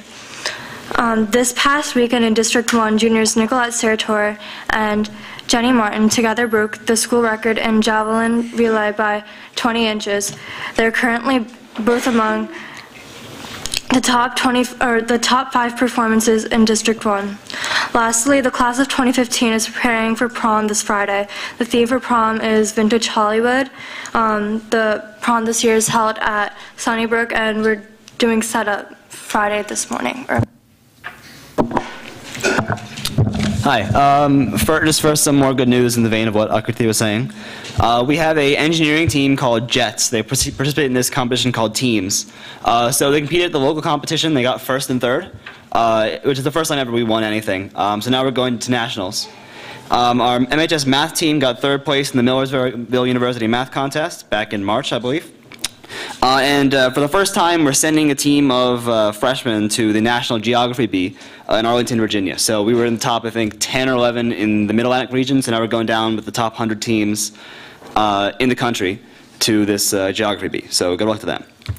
We had a lot of successful art-based fundraisers to raise interest in the arts and raise money for the clubs.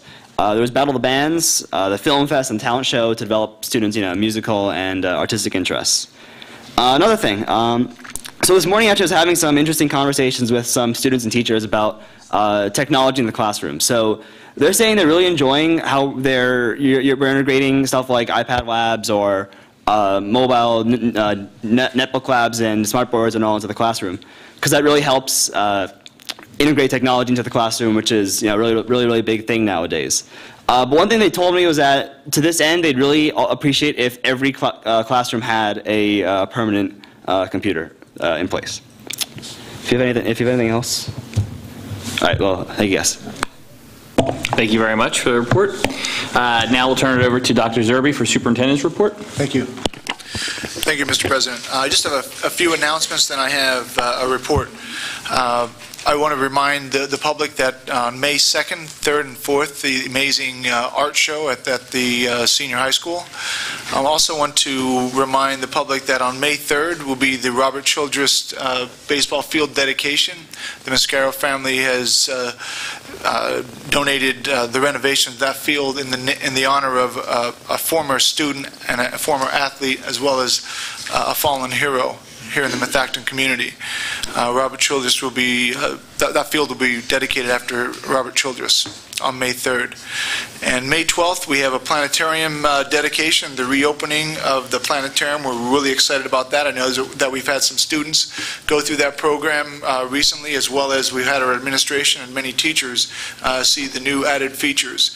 It wasn't longer than about 6-8 months ago that the board had authorized the investment of about $250,000 into the planetarium, and what an investment it is. I've seen it firsthand. It's rather amazing, and I hope that you'll share in the celebration of that reopening. Two other announcements. The Freedom Credit Union has partnered with the Montgomery County Intermediate Unit to present the 7th Annual Voices of Inspiration Award for Teaching Excellence. Over 500 nominations are received each year, and Methacton's Anita Morgan will be presented an award at the ceremony on May 7th. Anita is a second grade teacher at Arrowhead Elementary School. Congratulations, Ms. Morgan. Secondly, full-day kindergarten. Both Ms. Katona, Director of Curriculum Instruction and Assessment, and myself will present a full presentation for the scheduled work session in May. I believe it will be May 20th on the 2 full-day kindergarten classes that we briefly discussed at our last work session.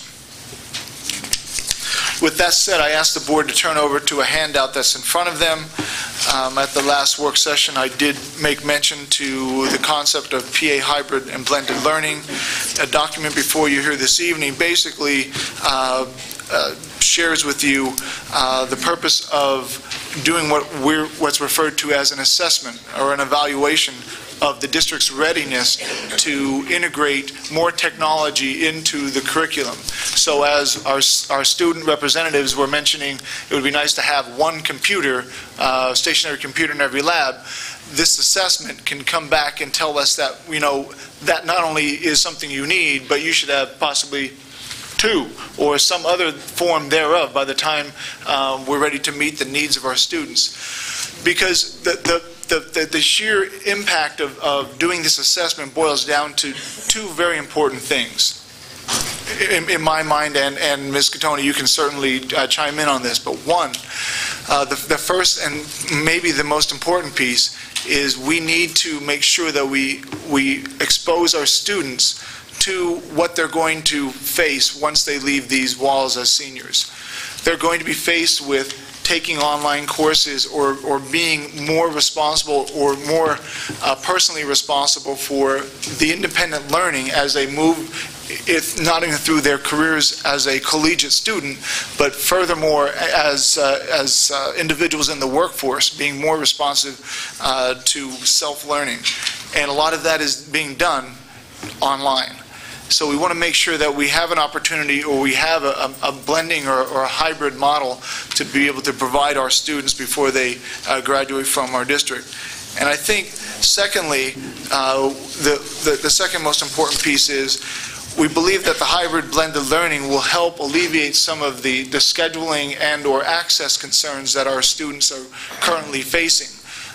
There's a high demand for students to succeed in our district, and certainly that's from the great upbringing from the parents within our community.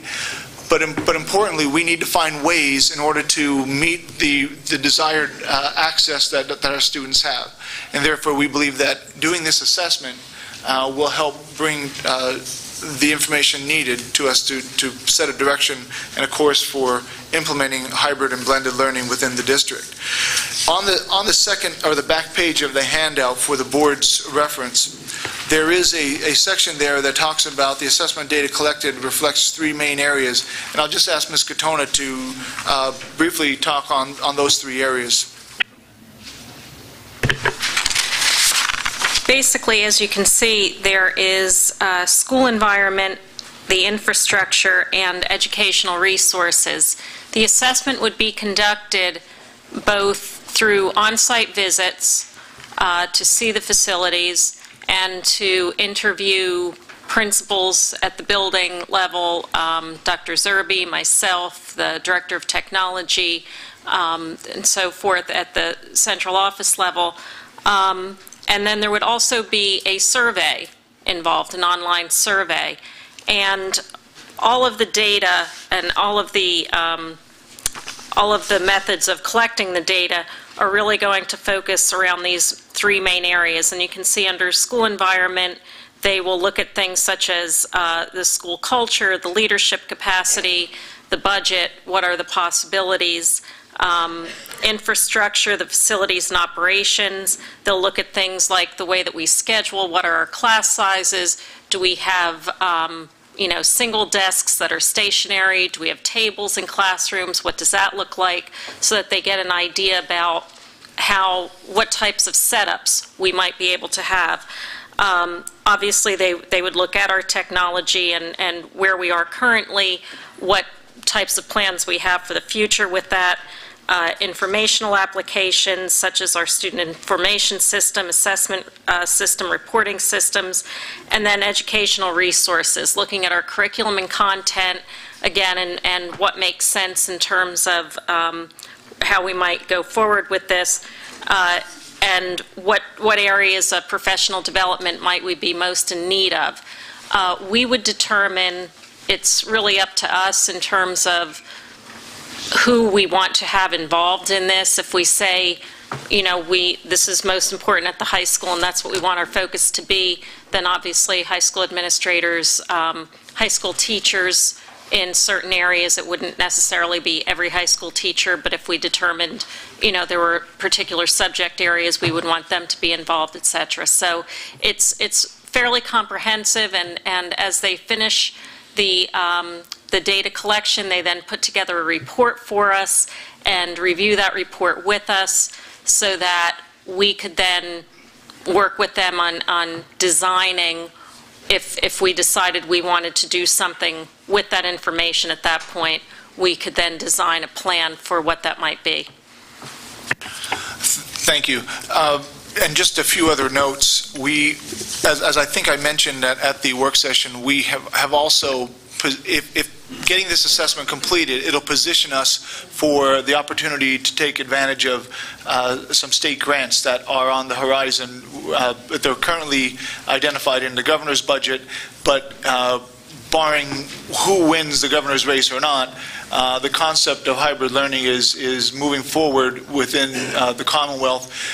Currently, Delica Strategies, who is the lead consultant for the Commonwealth for this project, has 33 districts and over 100 plus schools already using the implementation plans developed through the assessments.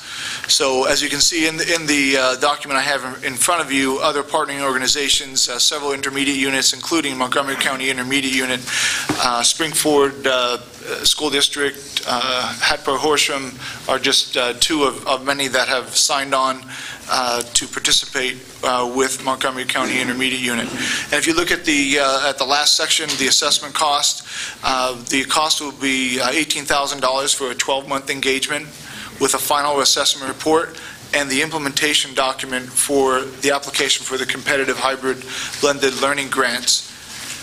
The cost will be covered within a 2 budget year cycle as presented and listed there. So I think what I'd like to do is ask if there are any questions from the board at this time.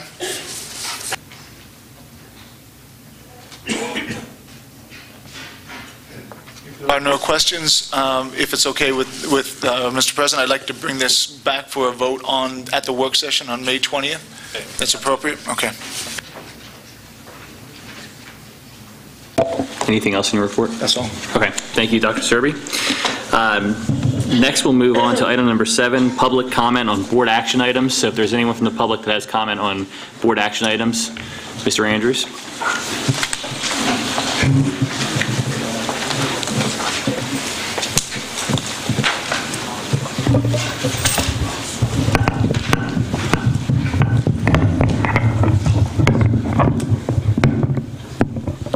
Moved it up here, not sure how many people want to come to the podium. John Andrews, Lower Providence. Have an unusual question relative to public comment on board action items, and that is that at the last meeting a week ago, Mr. Phillips called for an executive session after the meeting, but this evening, when Mr. Nascimento wasn't present a week ago, he may not have known about that, but hopefully someone on the board, the 5 directors who were here last week, could give a summary of that executive session. Was there an executive session? At the conclusion of our work session on April 15th, there was an executive session for matters of personnel. Thank you.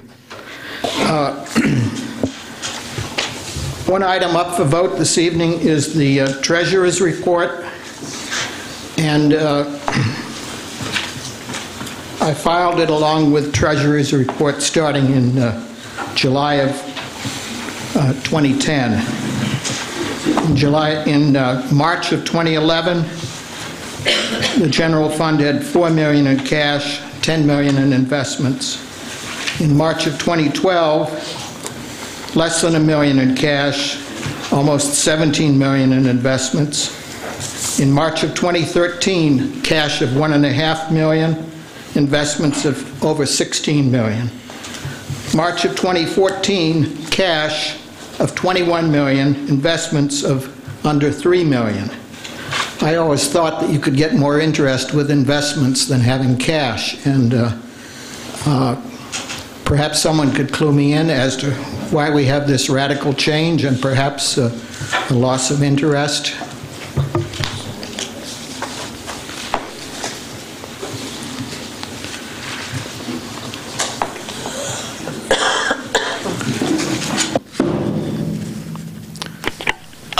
Mr. Andrews, I asked that if at all possible, would you be able to compose that question in an email to me, and then I can respond at the next board meeting? I'd be happy to. Yes. I don't know if we have that answer, and I'm not clear on exactly what you're asking, so okay. I certainly want to be responsive to you, but if you could send that in an email, I would definitely respond to you and then make it an announcement in the public meeting. I will do that. Thank you. Thank you. Thank you. Any additional public comment on board action?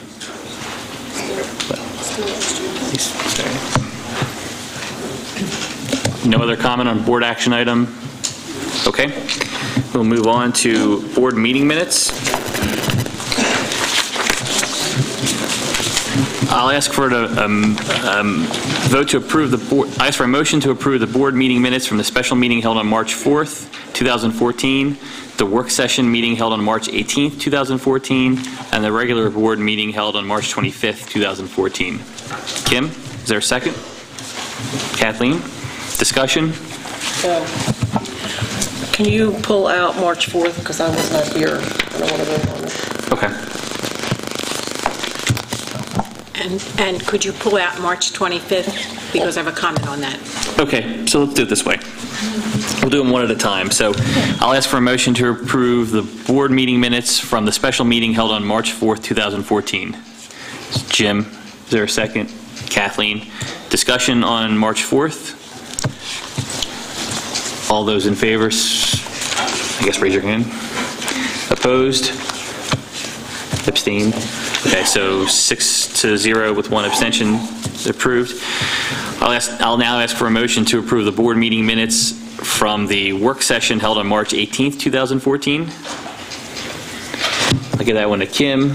Second to Joyce. Discussion? Hearing none. All those in favor? Opposed? 7-0. And finally, approve the board meeting minutes from the regular board meeting held on March 25th, 2014. Jim, second to Kim. Discussion? The student representatives are not included in the attendance at the meeting, and I think they should be included in the attendance. Is it just for this particular meeting, or this meeting? Yes, they're not included in the attendance, and they did give reports. So are the two of you okay with that, approving it with that addition? Any other discussion? Okay, hearing none. All those in favor? Opposed? Abstained? 6-0 to 1. I believe I was absent for that one, so I'll abstain. That passes as well.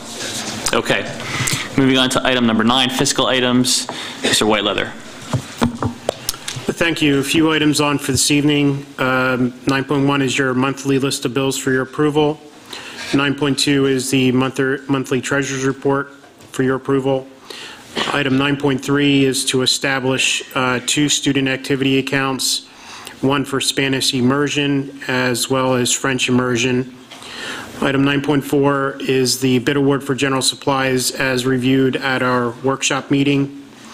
And lastly, 9.5 is the approval of the contract with Enterwise for energy curtailment, again, as discussed at our workshop meeting. That concludes my report. Thank you. Now, are there any items that any board member would like to take separately? Okay.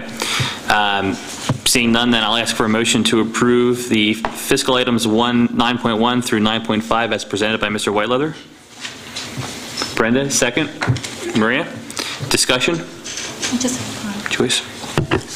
Not at our last Finance Committee meeting, but the one prior to that, the committee asked that we get these lists of bills earlier than we had been getting them in the past so that we could do a review of them, and we did, and I just want to thank you for that. Any other discussion? Okay, all those in favor on fiscal items 9.1 through 9.5? Opposed? 7-0. Moving on to personnel items, Mr. Harney. We have 4 resignations for your approval this evening, 1 administrative, 2 professional, and 1 classified. We have 2 change of status classified this evening. We have 2 compensated professional development leaves, which will occur next year for your approval.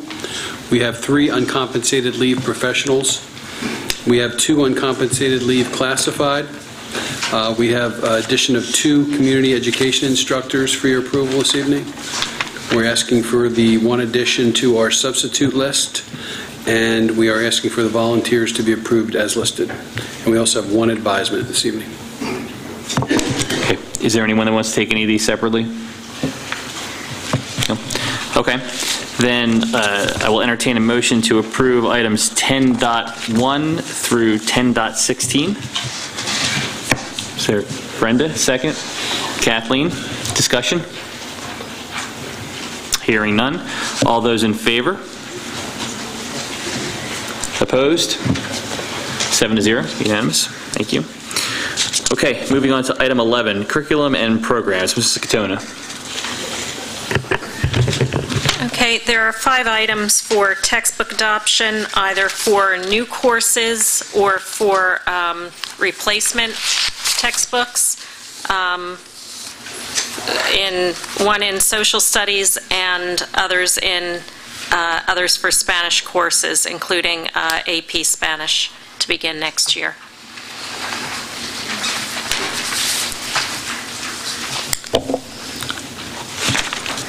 Any questions on curriculum? 5 items. Do you want me to go over the rest now? Or did you want to? Yeah. Why don't you go through everything? Okay. The special education comprehensive plan that was presented last month is on the agenda for approval. That would be effective July 1st through 2014 through June 30th, 2017. There's an approval item for a field trip for the Methacton High School baseball team to the 2015 Florida Spring Break Tournament in Orlando, Florida on March 29th, 2015 through April 4th, 2015, with the cost of substitutes to the district. There are 4 items there for gifts and donations that were reviewed at the previous work session, and presentation of gifts from Mrs. Marzewski. Okay. So we will, is there anything that anyone wants to take separately here?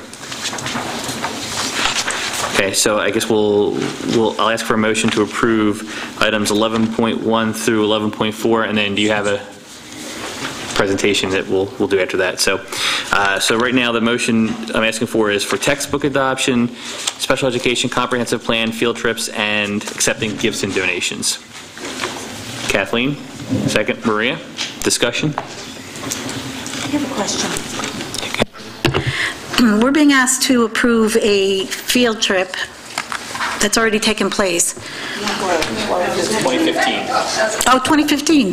Never mind. Thank you. Any other questions or comments? Okay, all those in favor? Opposed? 7-0, passes. All right, 11.5, presentation of gifts.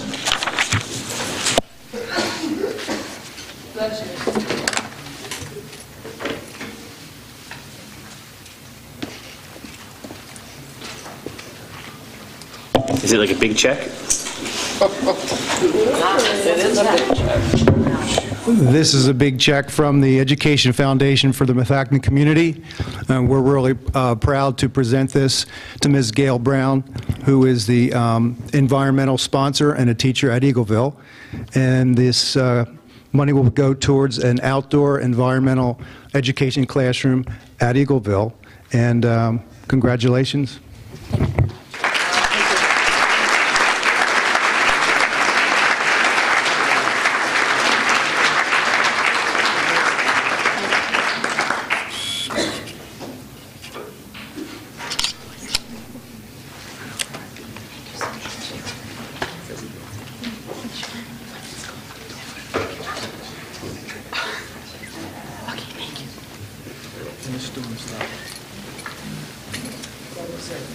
And Mark, thank you and the foundation for all your efforts. Much appreciated. Any other gifts, any other big checks you want to give? Wait till next month. Be waiting with bated breath. Okay, moving on to item number 12, policy. Dr. Zerbe. There are 7 policies on your list this evening for their first reading. Not going through each one of them independently, I want to let you know that the first one, gifted education, there's some minor changes to that. That is for review, not only on the website, but in front of you as a document. Tutoring, there was no changes. And I just want to bring attention to the board that what we've done, we've taken a look at all of our policies, and we've put all of our policies on a 5-year rotating schedule. As policies come up or there's a need to make changes, we can certainly put policies into the flow of the approval process. But regardless, we are going to be able to review all policies so that there are no policies within the district that are older than 5 years without being run through the board as well as been seen by the public. So that's part of our new policy review process. So tutoring comes with no new changes. Number 3, policy homebound instruction. There's significant change, and that's pursuant to the change in homebound instruction regulation. So our interim pupil services director and our director of curriculum and instruction and assessment made changes to that, and it's up for your approval. Independent study, policy 118, there are minor changes to that policy. Purchases subject to bid, there's some minor changes there as well. And purchases budgeted, there's some minor changes. I do want to bring to your attention policy number 7, records management. That's an entire redo of a policy that was before you, I believe, back in November, possibly December. Brenda, do you recall? I think it was February. I've been working on it since November. Well, but I haven't been. That's true. That's true. Okay. All right. So this is the policy that did an entire rework. There was some conflict over the retention of certain records, and one of those records was the retention of email. And therefore, I know we had some significant discussion, and there was some input from the board about how the policy itself, as it was presented, although the change was specific to email, it was not congruent throughout the policy, and there was a lot of conflict in this language. We therefore went back, worked with the administration and our technology director, and we also brought forward with you what's called a policy. In addition to that is an implementation plan and an actual schedule that we would implement for the records. So those are all for your review. Are there any questions on any of those 7 policies for review for first reading? If there's no questions, under other. Number 13.1 PD waiver. I'm asking for you to approve the acceptance of the waiver for the 180-day attendance requirement with respect to our inability to open Worcester Elementary, Skyview Upper Elementary, and Arcola for the date of February 7th due to power outages. And we probably want to take that as a single vote. We'll take that separately. So is there a motion to accept the waiver to the 180-day attendance requirement for the schools as noted by Dr. Zerbe? Joyce, is there a second? Kathleen, discussion? Yeah, I just have a question. By accepting this waiver, that simply then means that for those 3 schools, those students won't have to make that day up? Is that right? That is correct. Those students... You just turned it off. On that date, as it's stated, on the 7th of whatever that, or the February, I'm shuffling through papers right now, so I apologize. That date would mean that those students in those buildings would not have to make that day up. And where all the other students within the district, schools were open and operational for them. Thank you. Any other discussion or questions? Okay. All those in favor? Opposed? 7-0, passes. Dr. Zerbe? And on the last item, I'm going to defer to Mr. Whiteletter with the resolution for the Federal Medicare Assistance Reimbursement Program.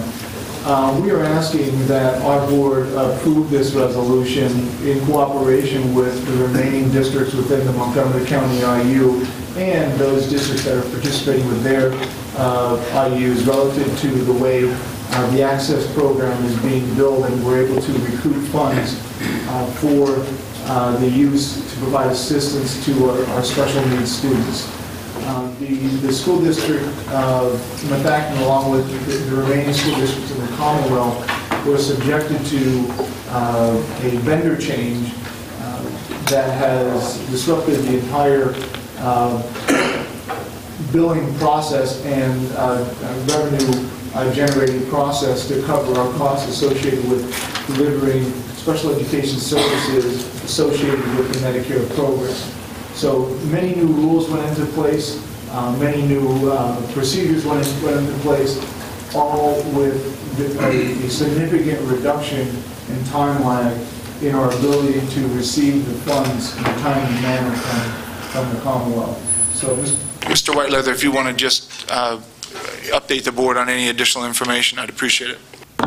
Sure, thank you. The medical assistance program is a worthwhile program for us. Any child that is Medicaid eligible, we, the school district, can bill for services provided under certain circumstances. It is under a guided rate schedule as provided by the federal government. What's basically happened in a nutshell, as Dr. Zerbe has spoken about, is there's been a significant change relative to medical access program over the last year and a half to 2 years. The amount of requirements, the time spent completing reports for submission, and most importantly, the lag of reimbursements all the way to not receiving reimbursements at all relative to services that were provided. This obviously causes quite of a cash strain relative to those revenue streams that were once coming into the school district. As such, we are asking for your approval this evening relative to this resolution, basically opposing any further restrictions relative to the federal Medicaid reimbursement program. There's obviously a lot of high-cost services provided within these programs, and any type of reimbursements that we can receive to offset these costs are obviously very beneficial to us, the community, and the students that we serve. And as such, we are asking for your support and approval this evening for this resolution. Okay, I'll ask for a motion to approve resolution number 14-04, opposing restricting federal medical assistance reimbursement. Joyce, second. Kim, discussion? Any discussion? All those in favor? Opposed? 7-0, passes. Thank you very much. Moving on, item number 14, dates for board members' calendars. May 20th and 27th will be our work session and our regularly scheduled meeting. This Friday, the 25th, will be post-prom community walkthrough. May 3rd, baseball field dedication.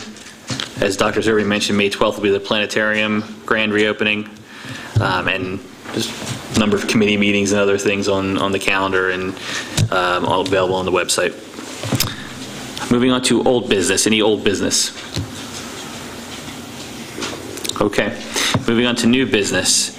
I heard a recommendation from the Finance Committee about authorizing the superintendent to go out and get professional assistance with an enrollment study. Does someone want to make a motion to authorize Dr. Zerbe and the administration to move forward with an enrollment study? Mr. Phillips, second. Brenda, discussion? All those in favor? Opposed? 7-0. We have authorization. Thank you. Any other new business? Mr. Phillips. Yes, good evening. For our next work session, I'd like to put on if we can get it on the agenda, just to talk about tax breaks. I was reading an article in the Reporter about tax break for volunteer firefighters in PA, and as you know, our lawmakers have been talking about property tax reform for God knows how long. I mean, every election cycle they talk about therefore removing property tax, but it never happens. One of the things, I've ran volunteer fire service since '86, and one of the things that we've always had a problem, and even in talking with people in Worcester in their department, they've always had good recruitment as far as young people. The problem with that is they go off to college, they go on to move out of the area, and they're always having enrollment or membership in flux. And they've been looking for people that are property owners that would be consistently there, that would be there for years and reliable in that aspect. One of the things that, it's like a full-time job. I mean, the training that's involved, getting up at 3 o'clock in the morning to make the calls, and these are all sacrifices they've made. One of the things that, over the 20 years I've been involved, they've always talked about tax breaks to the members of the fire department based on their performance and showing up. Reading this article reminded me that we used to have 300,000 volunteers in the state. Now they're down to around 50,000 over the last 3 decades. And this is alarming because just as Whitpain Township, they had to go out and they hired a couple full-time guys to do the driving, and then the union came in and they ended up having a full paid fire department, which ends up being a tax burden on the communities. And to avoid that, I'd like to discuss as a district if there's anything we could do as far as tax break or incentive for volunteer members and based on their performance in working with the fire department. And this is something that their estimated costs, if we had to go to paid departments in Pennsylvania alone, it's a $6 billion bill.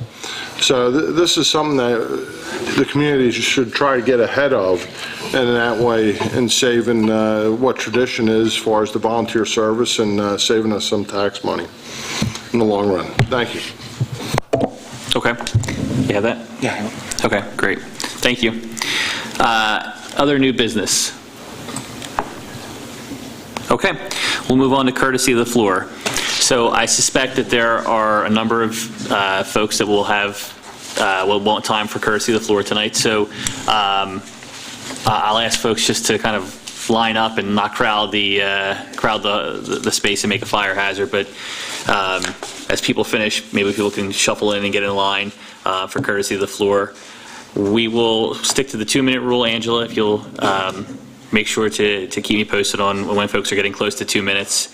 And I think we'll limit, it's 9, 10, we'll run courtesy of floor till 10 o'clock so that we're not here all night. So what I would say is if there's families or large groups that are going to say the same thing, you can coordinate and we'll get the message. Just make sure that we don't have numerous people saying the same thing over and over again and spending a lot of time repeating ourselves.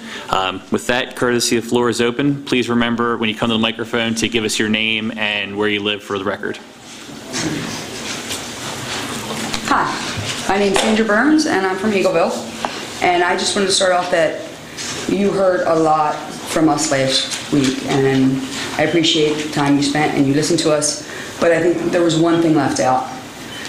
After I went home and I wrote down all the names of all the parents and everybody who spoke, there was about 87% of the parents who stood up here and spoke that were the entire backbone of Methacton School District. We didn't just come into the high school and found a fantastic coach and we asked you to listen to us to keep him or reinstate him or anything else. We are the ones, and if you talk to people that are on your table or who are in the audience, we have been there since kindergarten. We are the home and school parents.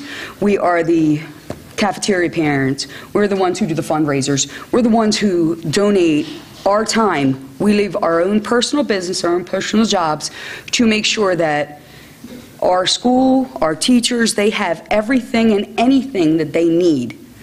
We volunteer our time for that. And we are also the ones who put you up there. So when you think about or whatever decision you make, we are the entire backbone of Methacton School District. Every elementary school, every middle school, Skyview now, up into the high school.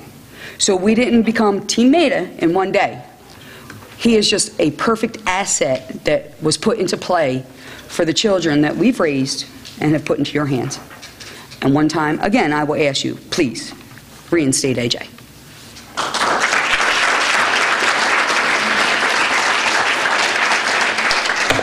Thank you. Good evening. For those of you who may not know me, my name is Anthony Maida. I'm a high school teacher here at Methacton High School. The last 2 weeks for me have been extremely difficult. Following last week's board meeting, I'd read in the newspaper where Mr. Phillips had said that he'd like to take more time and hear from both sides on this issue of Methacton wrestling. So to better help the board, I've decided to speak here tonight.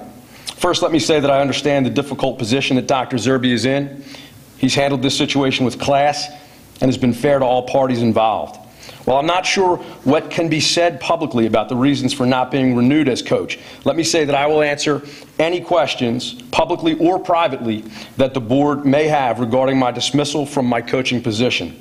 If you look into my personnel file, you'll find a teacher that has never been disciplined and never received a poor evaluation. With the administration about issues of concern this past January, my understanding was that they were issues from prior years and that I had taken the steps to address them. Never did I anticipate that these issues would be used to end my tenure as coach. I'd like the opportunity to once again work with the administration to address these concerns as Methacton's head coach. Last week, Dr. Zerbe offered that the district would move forward by trying to fill the position of a wrestling coach with someone who, quote, exhibits the many qualities defined in our core values, has a strong competitive spirit, and is attuned to our long-standing traditions. I am that coach. My goal is to remain as the head wrestling coach and to continue to serve the district and the community that I love. I've sacrificed an incredible amount over the last 7 seasons for my Methacton wrestling family, often at a detriment to my own family. I've missed family vacations, trips, events, doctor's visits, first words. I'm yet to take a single sick day in my employment with the district spanning 7 years so that your children have a coach and a role model they can always rely on.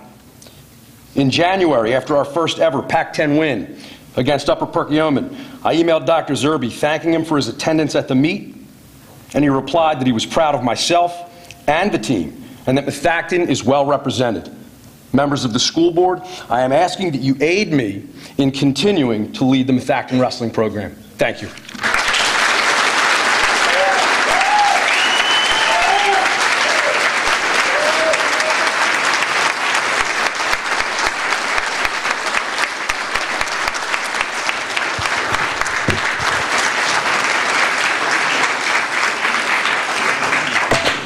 Thank you. Good evening. How are you? My name is David Jones. I'm a local president of a local company in the area. I live in Fort Washington, Pennsylvania. I sit on the District 1 Wrestling Steering Committee and have for 14 years. I've coached high school wrestling for 25 years, and I'm currently the head coach of Upper Dublin's high school wrestling team. Been there for 14 years. I've known Anthony for his whole life. I knew him as an Upper Dublin, or as a Wissahickon wrestler. I knew him as a Marine. I knew him as an assistant coach. I knew him as a head coach at Wissahickon and now at Methacton. Coaching's not about the parents, okay, and it's not about wins and losses, as many of the young students are here. It's about making young student athletes better people. It's making young student athletes prepared for their future. Wrestling coaches instill discipline. They instill work ethic, class, self-purpose, self-esteem, and I can assure you that every wrestler that walks on the Methacton wrestling mat follows in that practice. Anthony is no exception to the rule. He is very passionate about his coaching career. He's very passionate about the sport, and he influences young athletes, along those lines. Our sport needs good coaches. Our sport has had a lot of coaches walk away, and AJ cares about the kids. Every kid there, he's willing to invest the time. He's willing to watch and see every kid, regardless of talent, succeed in life, and that's what it's about. It's not about us as coaches, it's about you as educators, and it's about the student athletes. Most don't know that a wrestling coach is a full-time, year-round job. It certainly doesn't pay the way it does. We invest many, many times, hours of our time, to make you, the young student athletes, better. But I can tell you that there's not one kid up there that won't remember his coach. And I can say that very, very fairly because my coach sits in your Hall of Fame, Jeff Madden, who coached me at Wissahickon, and Nelson Stratton as well. So especially, and AJ comes from that same group. Qualified, hardworking coaches are truly very difficult to find, and the student athletes that are influenced by those coaches will take that on for their whole life. So don't let your Methacton wrestlers miss out on what will be one of the most influential people in their school life here at Methacton. Thank you. Thank you.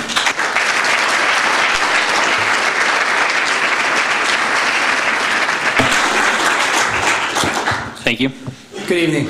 I'm Anthony Stagliano. I'm the head wrestling coach at Wissahickon High School, and I'm obviously here speaking on behalf of AJ.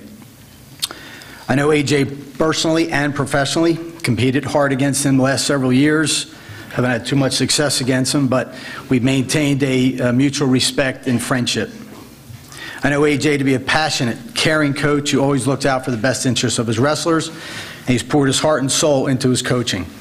He's devoted the majority of his adult life to the sport of wrestling. I've now coached for over 30 years, and I can honestly say AJ is one of the best coaches I've ever competed against.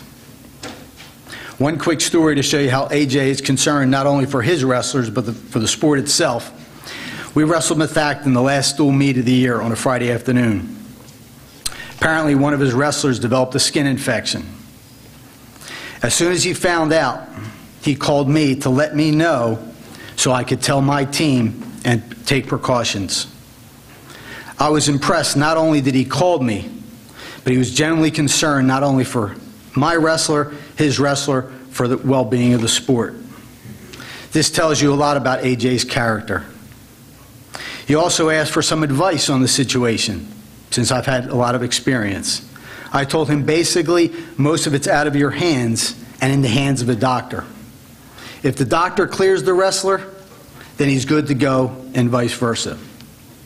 I think AJ handled this very difficult situation about as well as it can be handled. One last thing. I want to say the ranks of the teacher-coach are diminishing over the years. You heard Dave Jones speak. He's in business. I'm in business. We are losing the teacher-coach relationship all throughout the state and probably the nation.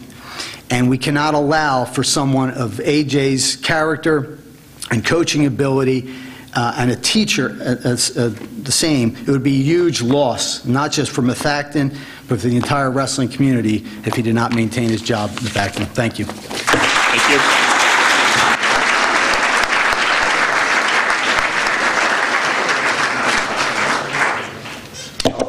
you. Sheldon Bradley, Eagleville. Wrestling coaches will influence a kid for a lifetime. A wrestling coach is almost like a father. While a coach's job is to teach his kids to wrestle, he teaches kids so much more than the sport of wrestling. After a kid has become an adult, they will forever remember life lessons they have learned from their coach. What are the qualities of a wrestling coach that instill in the kids? Perseverance. Wrestling is a tough sport, and as a coach, they will teach a kid to keep trying, especially when it's not easy. As an adult, a wrestler will learn to persevere through life struggles. The wrestling season under coach lasts much longer than just the winter season sport. He keeps the kids enthused the entire year. Work ethics. A wrestling coach will instill work ethics. What is work ethics? In my opinion, a person with a good work ethic is the person who is reliable, has initiative, and believes that hard work is a reward in life. Coach Maida encourages the kids to do their best at school and in the classroom and on the mat.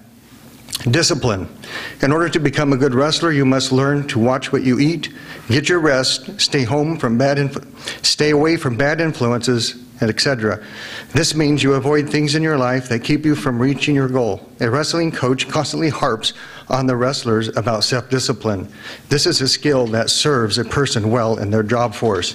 They are punctual. When the kids are on the mat, they have to listen to the coach. They need his guidance, and he guides them through practices, weigh-ins, tournaments, and meets. These kids listen to the coach and follow him. Respect. A wrestling coach teaches respect. What do I mean by respect? This means listening to your elders and people in a position of authority. It means not back-talking people in position of authority. It means treating people the way you want to be treated. The kids that sit before you here are witnesses that respect is a part of this philosophy. I have been out of sports now for over 35 years. To this day, when I see one of my coaches, I address them as coach.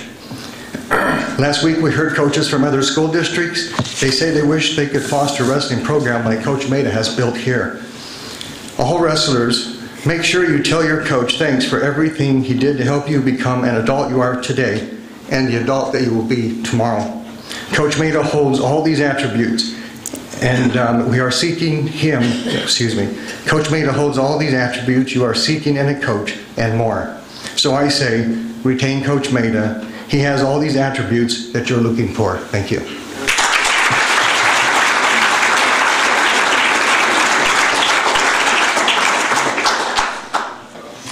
John Andrews, Lower Providence.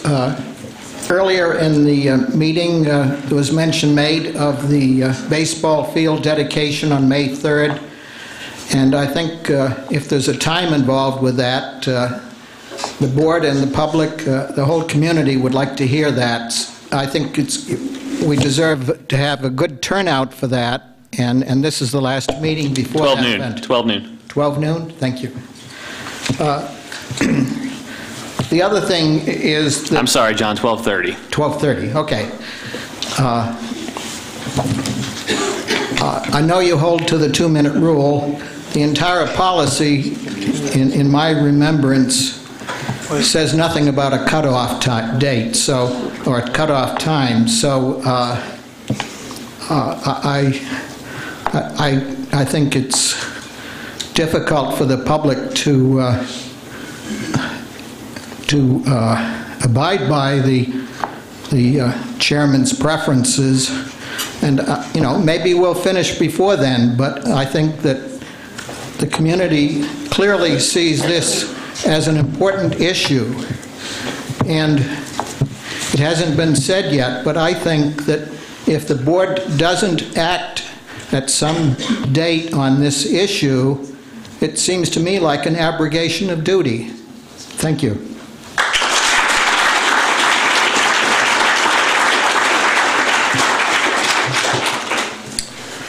Respected school board, good evening. I'm John George, proud parent and member of Methacton School Parents Community. I live in Audubon, PA. So we're here again because a very serious issue, the unilateral dismissal of Coach Maida as head wrestling coach at Methacton, has not been satisfactorily resolved. Now, we know last week, I think it was, numerous community members, parents, coaches, student wrestlers gave well-earned and deserved, and I want to emphasize, well-earned and deserved, moving positive testimony to Coach Maida's character as a committed teacher, a mentor, coach, and most importantly, an individual. Now, you folks know more than anybody, our schools are democratic institutions within a democracy. They're not monarchies, and they're not tyrannies. They're run for and by the democratic society that supports them. You are elected school board officials, and we thank you for your service. Very much appreciate it. We the people spoke last week, and we're speaking again this week. We again universally call upon you to utilize your powers to do two things. One is halt the job offering for a new wrestling coach, and two, reinstate Coach Maida. Now, there is, in our expert opinion, and we say expert because it's based upon our years of interaction, nothing that Coach Maida could have done to deserve the actions or the treatment that he's receiving. We ask you, our elected representatives, to do the right thing, to represent the views of our community and reinstate Coach Maida. Now, Superintendent Zerbe, Coach Spiewak, and certainly Principal Landis, you must have been extremely uncomfortable last week and even felt attacked. That was certainly not our intent. You were not attacked. Your stand toward Coach Maida was. We kindly ask you to abandon your current position and look at the opportunity as a learning experience. Everybody makes mistakes, and I have certainly made more than my share. It's part of being human, but it's our ability to see another's point of view and to be courageous enough to acknowledge that point of view that enables us to do the right thing and grow. Now, there's other options outlined to deal with issues with any coach. Sir, I'm going to have to ask you to start to wrap up. I'm going to wrap up in just a second. So, to address those perceived issues, yearly coaches reviewed by staff, parents, and players. And we think those are good ones. You might want to think of those as an option. So, Mark, who's not here, Kim, James, Joyce, S. Christian, I apologize, I don't know what S stands for. Herbert, who's not here. People do. Kathleen, Maria, and Brenda. Our school board partners and representatives, please stand up for our community. You have the courage to be on the board. Tonight, do the right thing and demonstrate your courage by voting against and overturning the dismissal of Coach Maida. Thank you very much.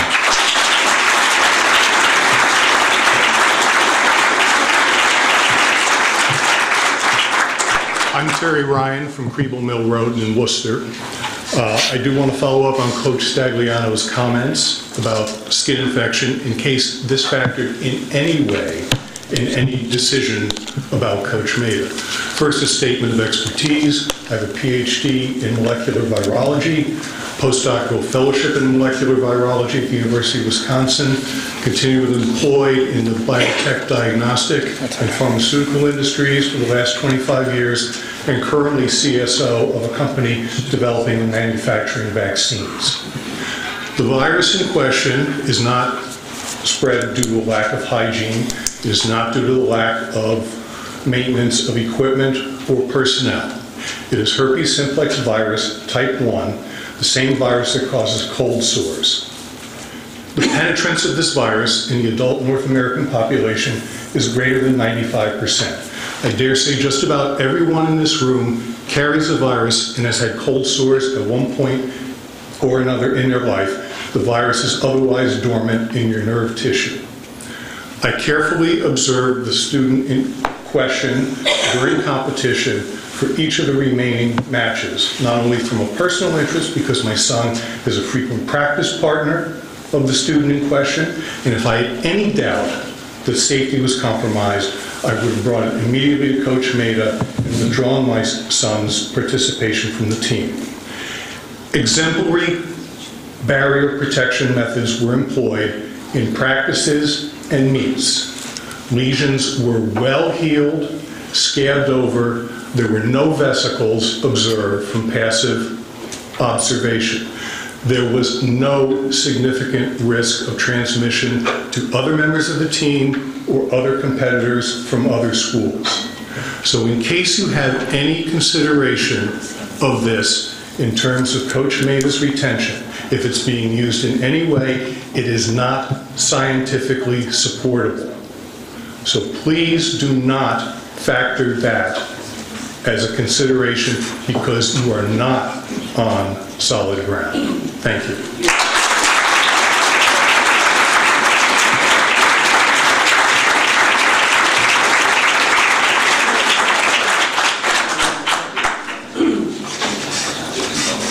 Tough act to follow. My name is Dennis Keller. I was here last week in support of AJ. I talked to AJ several times during the week and said I'd be here in support of him again. But another issue has come up, and I'd like to address what the previous speaker was talking about, as well as Anthony Stagliano, Coach. I am the chairman of District 1 Wrestling, and very often I get calls during the week on many issues involving wrestling. I had a call from AJ prior to the league tournament, and the league tournament is significant because it's the first step in qualifying for the states. He was very concerned that one of his wrestlers had come down with a skin infection. And I said, well, you know the protocol. And he did. I said, well, what are you doing at the present time? And he said, well, I had contacted Wissahickon. We had wrestled them on Friday. I was speaking to him early in the week. I think it was a Monday. I contacted Wissahickon and told them about our problem. The boy was Saturday. He had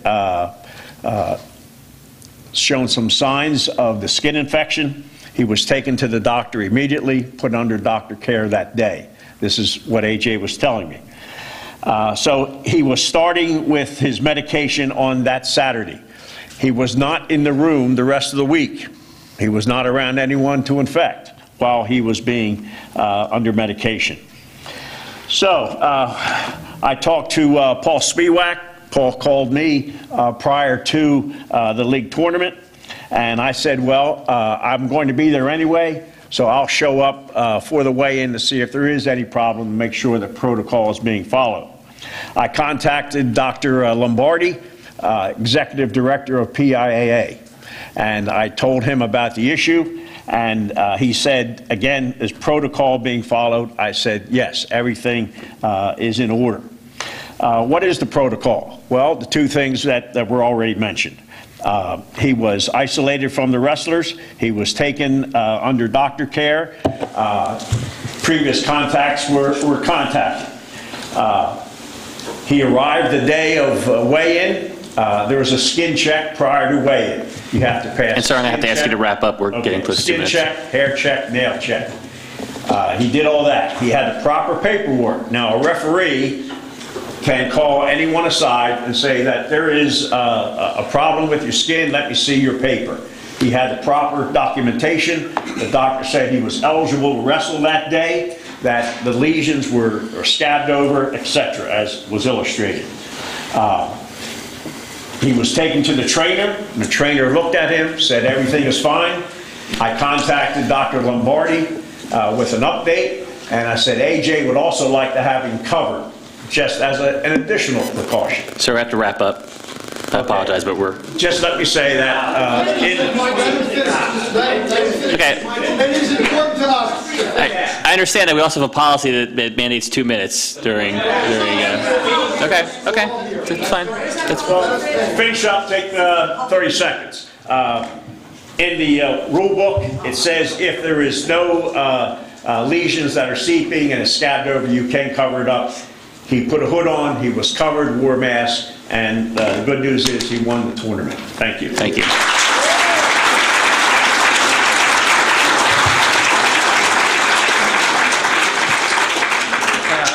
My name is John Foley. I'm not a medical doctor. I'm an English teacher. I'm just here to speak on behalf of AJ. I've known him as a coach. I was a football coach here in the building for over 9 years, just to talk a little bit about his character. Over the years, I've had a chance, we've talked often with AJ about our profession. We're teachers, and the importance of coaching in that context. It's really about educating kids, and that's what coaching is for teachers. This guy, more than any person I've spoken to, he's driven by the understanding, really the most important aspect of coaching high school students is the ideas of respect, dignity, teamwork, personal drive, or winning secondary. It's not our job. It's an offshoot of what we do as coaches. He teaches these values through his example, right? His actions, the way he treats his athletes, a model for his boys. He takes personal responsibility every day for what he does, and that's something that the kids can look up to. He gets kids that want to be held accountable. He gets kids that want to be treated with dignity, and they want someone to show they care. And he understands the importance of coaching kids you see and teach every day in the building. He started coaching here 7 years ago. There's 2-3 kids in the weight room. I was in there with him. And 3 weeks ago, had over 20. This is a guy, that's a result of his personal effort, his willingness of his athletes to buy into his ideals.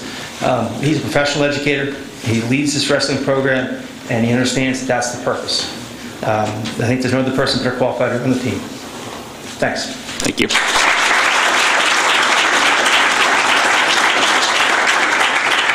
Bill D'Annunzio, Audubon, Pennsylvania. I have a 13-year-old son in Methacton School District. My oldest boy is graduate. He was a wrestler, took 5th place at Pennsylvania State Championship. First, I want to begin by saying that I think it's inappropriate for the board to try to silence the parents and place an artificial deadline on what time we can finish speaking. We've sat here respectfully, listened to the board, and I think the board should listen to the parents as they have important things to say. I want to apologize to Dr. Zerbe and Principal Landis. After speaking with Dr. Zerbe last week at the meeting, it appears that I misspoke and had misinformation when I stated that parents and wrestlers were told not to speak to the school board during the meetings, although I am now concerned about the school board attempting to muzzle us tonight. I have since the meeting communicated with the school board in writing what I had originally intended to say. I want to thank Dr. Zerbe for speaking with me after the meeting and attempting to clear up any misinformation that I may have provided yesterday. And I believe Dr. Zerbe is an honorable man, and I appreciate the fact that he reached out to me and called me, and we had an opportunity to speak. With that said, one measure of personal character is what one does when one realizes he made a mistake. Likewise, the measure of the character of the school board and the administration shall be measured and taken based upon what the school board and the administration does now that it has learned of its mistake in not reinstating Coach Maida. I have spent many hours with Coach Maida in gyms throughout the region and have never ever seen him act in an unprofessional manner or act in a manner that disrespected parents, teachers, wrestlers, or coaches, and or placed any student in any danger or harm.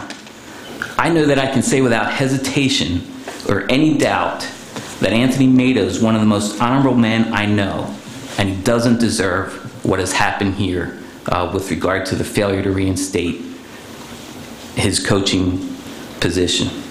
I again ask you to please reinstate Coach Maida. Thank you.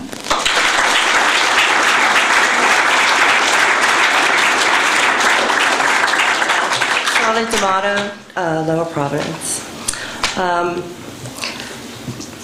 Our son is Daniel D'Amato. He graduated last year from Methacton. He was a member of Methacton's National Honor Society. He was 2011's Clubman Award recipient. He was also Methacton's National Scholar Athlete last year. Along with us, the most influential person in my son's life was Coach Anthony Maida. He was always there for him. He recognized in him a spark that he mentored, coached. He helped him to realize his potential. AJ recognizes that potential in all of his wrestlers. He knows when to push, when to yell, when to pull them aside and help them to make their own decisions that say, yes, I can do this, I'm worth it. You have let go a leader of young men, a man who cheers them on and is happy when they succeed. He is also proud of their efforts, win or lose. How many coaches can you say that of? My son had a losing career record, a career wrestling record.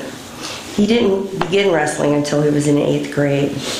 His 1-10 record as a freshman could have deterred him from wrestling, but Mr. Maida did not want that to happen. He believed in him. He strived to help him work hard, and he didn't give up on him. Coach Maida didn't give up on any of these boys. He's always there. He's there early in the morning. He takes them where, if they need to get a ride, he's there for them. He's always there for them, and you guys really need to reconsider and reinstate him. Thank you.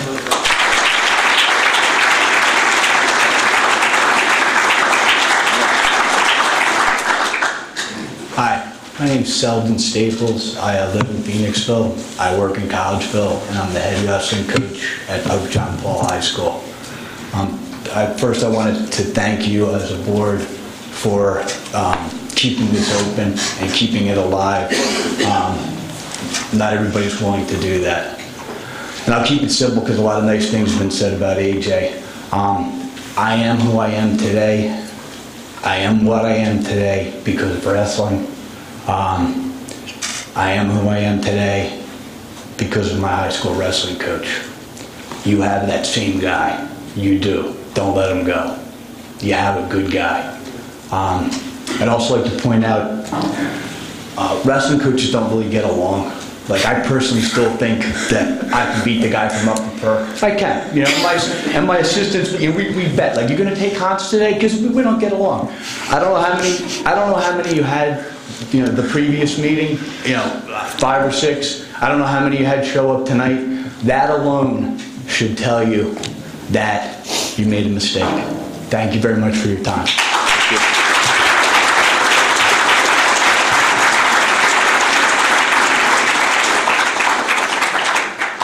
Hi, my name is Wendy D'Annunzio from Audubon, and I just want to say that I hope everybody has seriously thought about all the positive comments that were made about Coach Maida last week, with all the emails, the letters, with the speeches, because the decision you finally make will really have an impact on everyone who attended the meetings, all the current and the future wrestlers, and especially Coach Maida. If what you witnessed in these last few weeks isn't enough to make you reconsider your decision, then I don't know what influence anybody would ever have in attending any more board meetings in the future about any matter. And what do we want our kids to learn? As parents, we can teach them that it is important and our duty to stand up and to support something or someone that we believe in. But as school board members, by reinstating Coach Maida, you can teach them that sometimes it actually works. So please do the right thing, and please reinstate Coach Maida. And one more thing, what Coach Maida was saying about all the sacrifices he has made with his family, that's always been a standing joke with the families, the wrestlers. He had recently got married when we were wrestling with him, and he gives a lot. He gives his time. I saw him at the last, one of the last wrestling meets. I think it was senior night, where he had gotten a call. His wife was very sick, and it was very scary.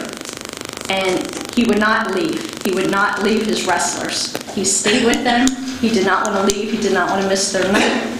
And if you can imagine, it was weighing on his mind. You could see it, but he would not leave, and he would never leave these kids. So please keep Coach Maida. Thank you.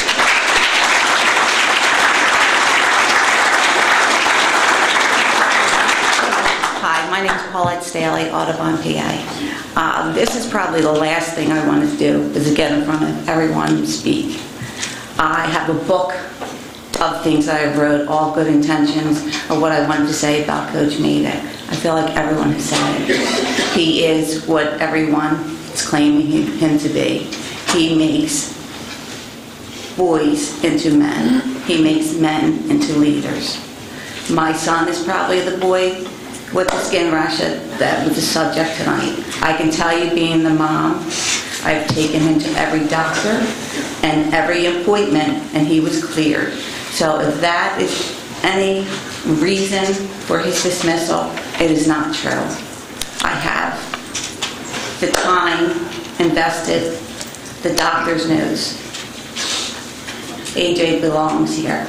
Please reinstate him.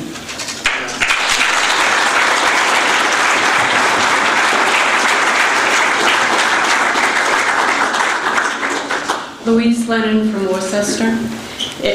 I just want to ask you, are you hearing this?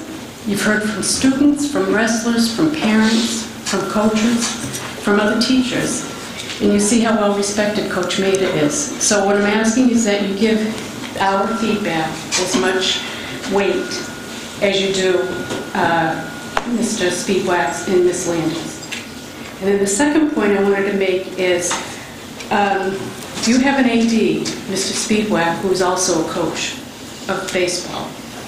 Do you see a conflict there? Who evaluates him as a coach? He evaluates all the other coaches. So that puts all those other coaches at Methacton on an unfair playing field. So I think you may want to look at that, and maybe the AD should be the AD or a coach, and not both. Yep.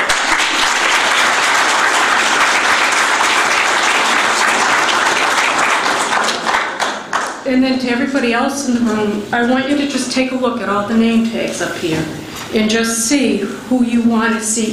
When you go to the ballot box, see who you want to put a check mark next to.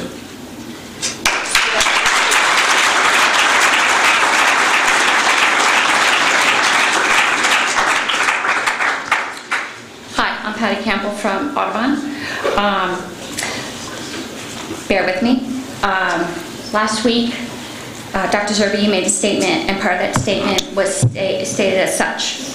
Although there may be many who shared with me their support and pointed to the many positive characteristics of the former coach, there are aspects of any position that may not be apparent to the players and the parents, yet are equally or are more valuable than those easily observed. I asked you in an email, what are the aspects that may not be apparent to the players and parents, yet are equally or are more valuable than those easily observed? Today, I got your response.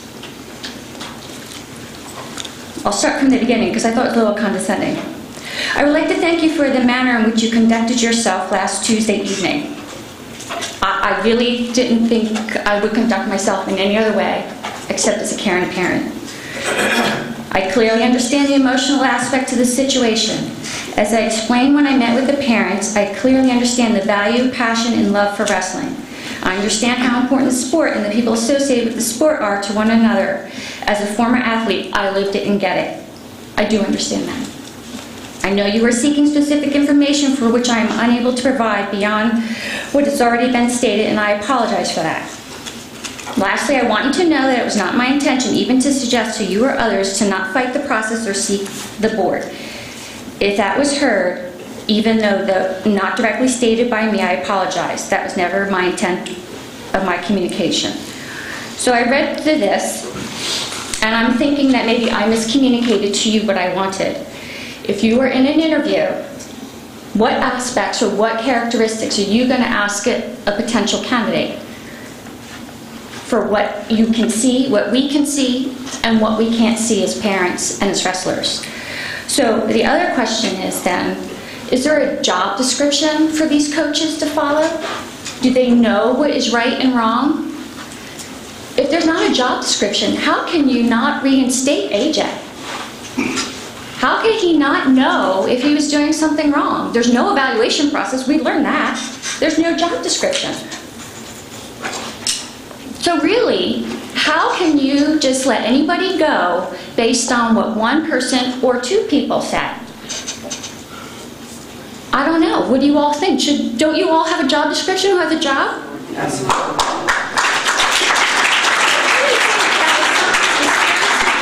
If there's no job description, how can you say he did anything wrong? Thank you.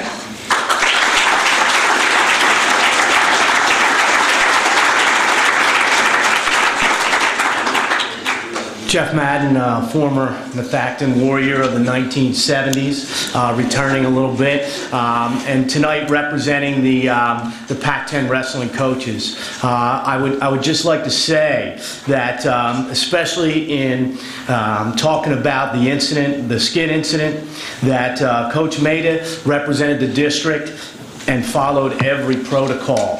And just emphasizing this again, I reviewed with Coach Spivak, your athletic director, step by step, the things that were done, and we agreed that the Methacton School District, the AD, and Anthony Maida followed every protocol, and that anyone who says that that it wasn't followed or things were done improperly is either trying to mislead you or is misinformed. Thank you.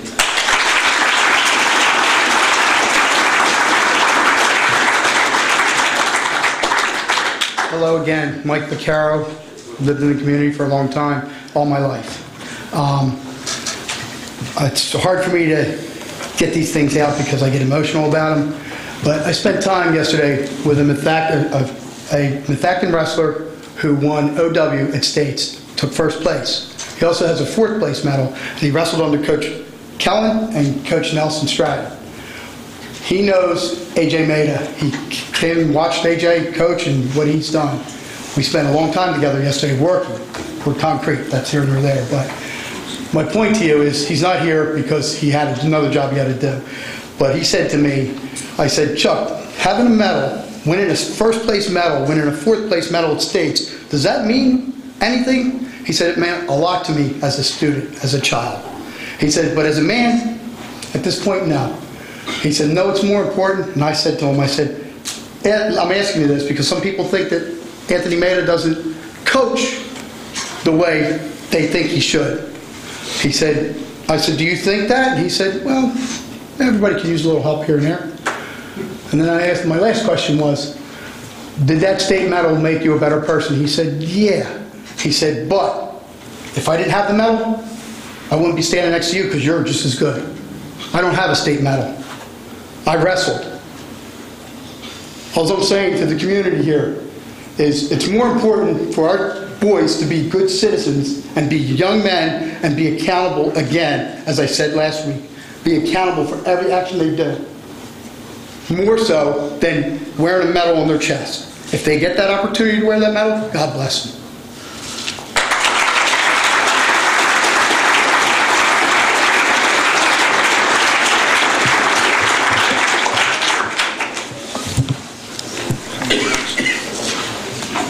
Candy Alaba. I sat here in the room last week and I heard all the parents and the students and they conducted themselves very well.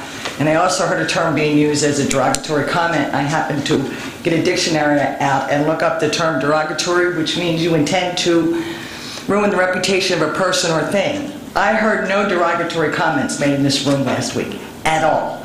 It was respectful, polite.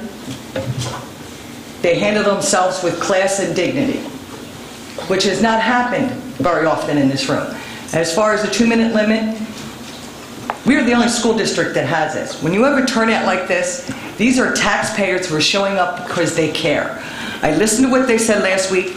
I went home, my son showed me a few things on a computer, and I Googled Coach Maida, and I was astounded the websites that I found about that gentleman and the outstanding comments that were made by everyone. I didn't see one negative comment.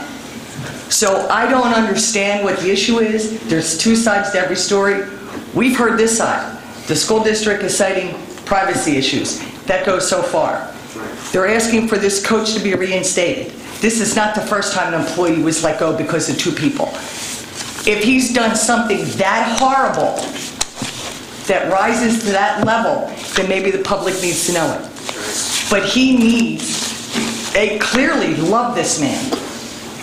He has an excellent reputation. He has an excellent record. I'm not a big wrestling fan. If there's an issue with cuts or sores, that seems to go hand in hand with wrestling. I've read it over the years. School districts deal with it, they take care of it, and they move on. But he has reestablished a wrestling program in Methacton to what it was years ago. And I'm proud to see it.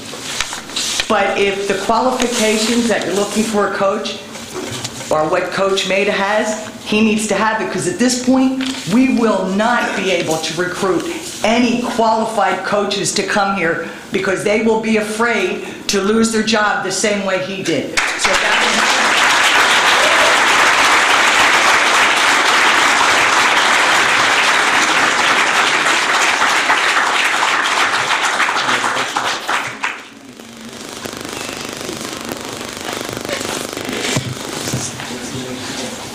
Brian Legan, Lower Providence. I don't really need to reiterate everything that's been said tonight. I think to Stephen Covey's 7 Habits of Highly Effective People, when he says one of the things is begin with the end in mind. And I hope when I die I get this many people that come and talk about me. So, but I see the issue here as forgive me, I didn't get your name, but the issue is you do have 1 or 2 people making a decision about a person and a coach. And could these people here that are here tonight, here last week, be that wrong about this guy? And I don't think I think if you really look into the issues, you're going to find that the majority of the people are right, and that you should really get everybody into a room and discuss it, and not just make unilateral decisions. And I know there's some concern, or that this is an administration issue, that his contract wasn't renewed, and that really there's nothing to vote on for you. However, it's time as our elected representatives to take a look at this and say, what is really going on? Are these decisions being made soundly? And are we being given the correct information? So I would just hope that you guys would, look in the mirror and say, you know what, maybe we do need to ask questions. Maybe we do not need to be a rubber stamp for the administration, and really look at trying to come up with the right answer for our kids and our taxpayers. Thanks.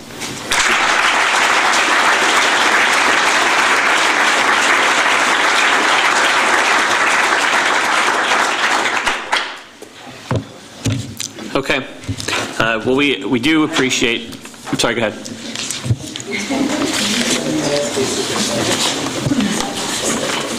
I just forgot to ask really one question. So what can we expect as the next steps with regards to Coach Maida?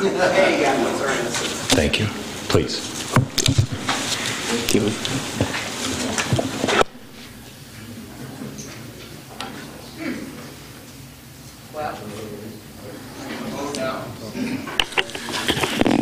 I think it's important that to answer that question appropriately, certainly the board needs to consider any information that you've shared here this evening. I think that's really the next step. And we may have some additional information based on their consideration of the information this evening and from the 15th, and therefore, have some type of determination of what we will do moving forward, what that timeline would look like, and what those events might include. But at this moment, I don't have any specifics to provide to you. Okay, thank you.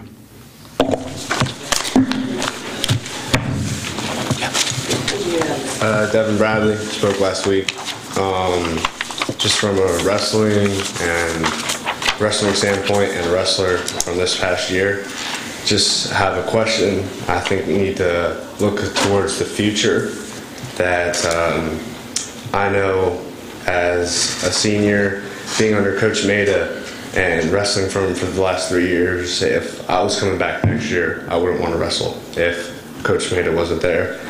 And my brother, Tristan, he's a sophomore sitting over there. He's got 2 more years in this school, and I don't know how they're going to really respond to next year's wrestling season if Coach Maida is not there. Thank you.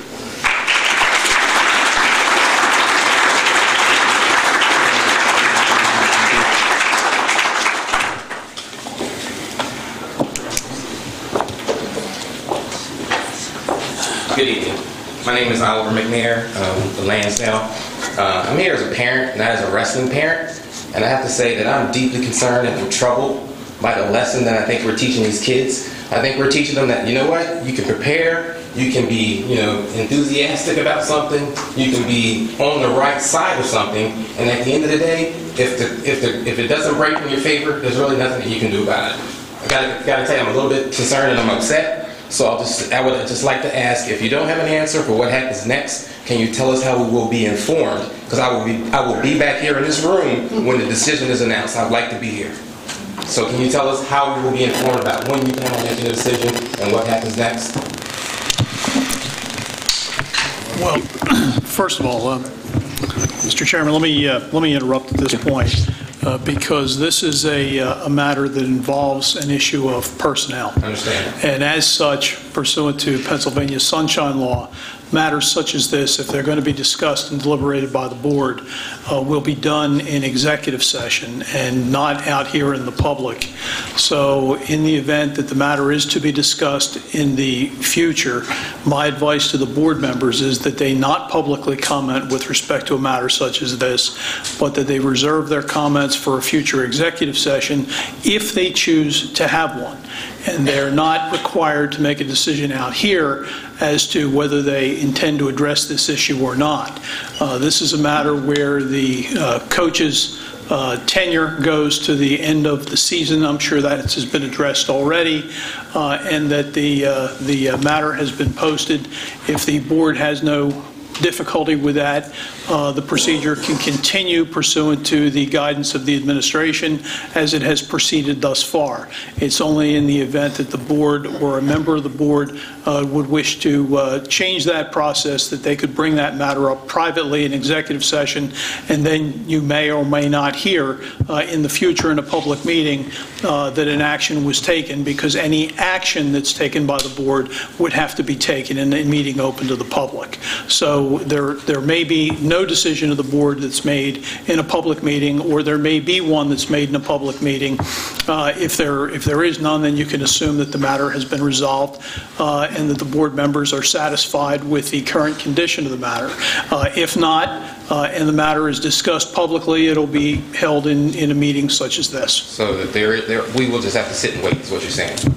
Yeah. But I just want to know, whenever, after the day after I hear it's announced, at the next meeting, me and at least my 2 kids will be here to voice our displeasure if it doesn't go in our direction.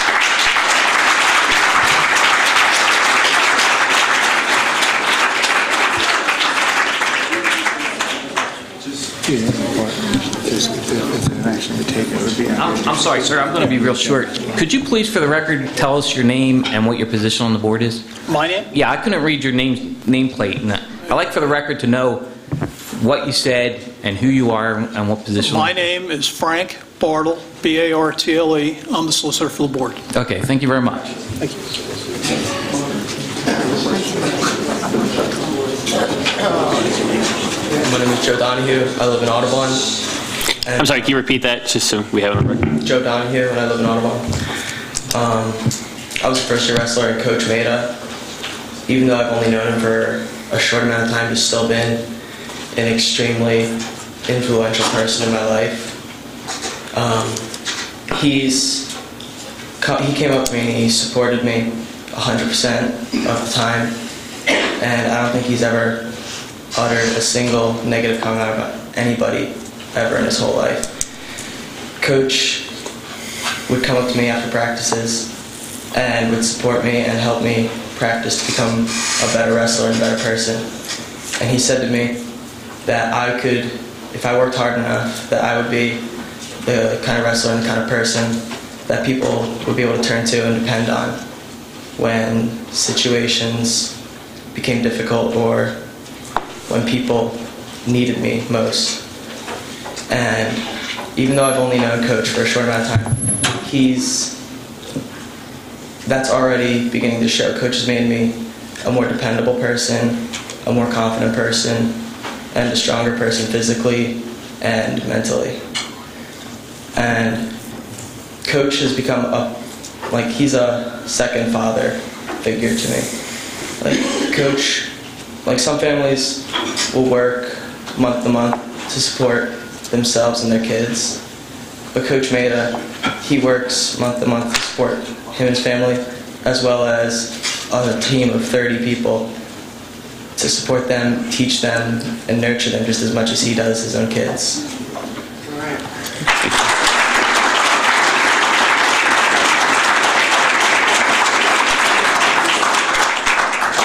Hi, I'm sorry, once again, Sandra Burns, Eagleville. I just wanted to ask you a question. Maybe I'm misinformed or uneducated about answering something. You said if there wasn't a decision made that they would continue their tenure until that the public would know whether or not they would let go or whatever decision you made. I believe that we're all aware that as of April 7th, Coach Maida was not the wrestling coach anymore. And during the morning lifts, I have a college student who is a wrestler here, I have a senior who's a wrestler here, and I have an up-and-coming Arcola kid who's a wrestler here. Okay, so he's not involved with the weightlifting or anything else that has to do with wrestling. So if he has not been terminated... I didn't say that, ma'am. I said he was not terminated because the contract runs out with respect to the employee. Next year, the board has the opportunity, the administration has the opportunity of engaging a new individual with respect to the wrestling coach position. So it's not a matter of termination of an employee. The gentleman is currently not serving in that capacity. If the question that I was asked, I thought, was if the board had an issue with that, how would they go about coming back into this meeting and making a decision? And I suggested, I'm just trying to tell you what the law is with respect to this. The board has the right to come in and make a decision in this meeting. However, if they wish to discuss this matter, my advice to them, not only with respect to this matter, but any personnel matter that has to do with this district, is to discuss it in executive session. If at the conclusion of that, action of the board is required, that must be done pursuant to Pennsylvania Sunshine Law in a meeting open to the public in this meeting. So you would know if the board had taken action with respect to this matter because they would have to do that in a meeting open to the public. That's my comment. Okay. Answered nothing, but thank you. Okay, again, we appreciate everyone coming out. We understand how important this is and how emotional everyone is. The board has heard everything. I guarantee you the board has read every email that was sent. We've heard everything you said tonight. We'll take things into consideration, and to the extent that there's something to communicate, we'll make sure that we get out notice so folks can be here for any action that may be taken. Angela, communications? Anything for communication? As Dr. Zerbe mentioned, the 2014 Amazing Art Show at Methacton High School is held in the Methacton High School Library on May 2nd, 3rd, and 4th. The opening reception is Friday, May 2nd from 6 to 9 and will include the musical talents of various high school artists under the guidance of a professional musician, Dave Adolph. The National Art Honor Society, led by Caitlin Blakely and Marilyn McCauley, will be displaying and selling artful products. The show is also open on Saturday, May 3rd from 12 to 4 and on May 4th from 12 to 3. A prescription drug take-back event led by a partnership between Arcola students and the Lower Providence Police Department will take place on Saturday, April 26th from 10 a.m. to 2 p.m. Thank you. Thank you. And, I'm sorry, go ahead. I do have a legitimate question for the board. Okay, come on. I'm a little confused.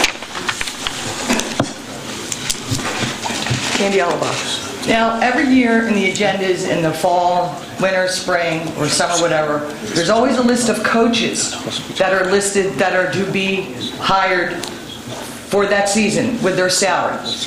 The board votes on it. Now, that's considered a contract. So to terminate a contract, doesn't the board have to vote to terminate? Because you take a vote to hire them. So you don't need a vote to let them, I mean, I've been sitting here for 8 years and seeing this, and I've never seen this happen. I mean, a vote to hire them, I would think you would need to vote to release them. The contract expired, and the contract, it's a one-year contract which expired. Okay. So the next action, status quo, the next action would be a vote to approve the recommendation from the administration for hiring the coach. Okay. Because I was just confused because you vote to hire him. You vote to give him the contract.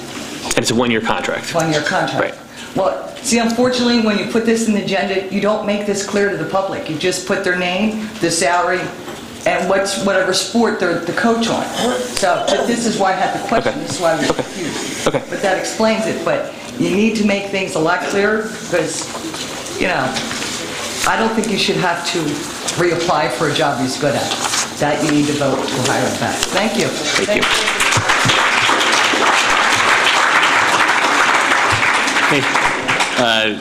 We'll adjourn and the board will head to an executive session immediately following. Is there a motion to adjourn? Kim, second. Joyce, all those in favor? Opposed?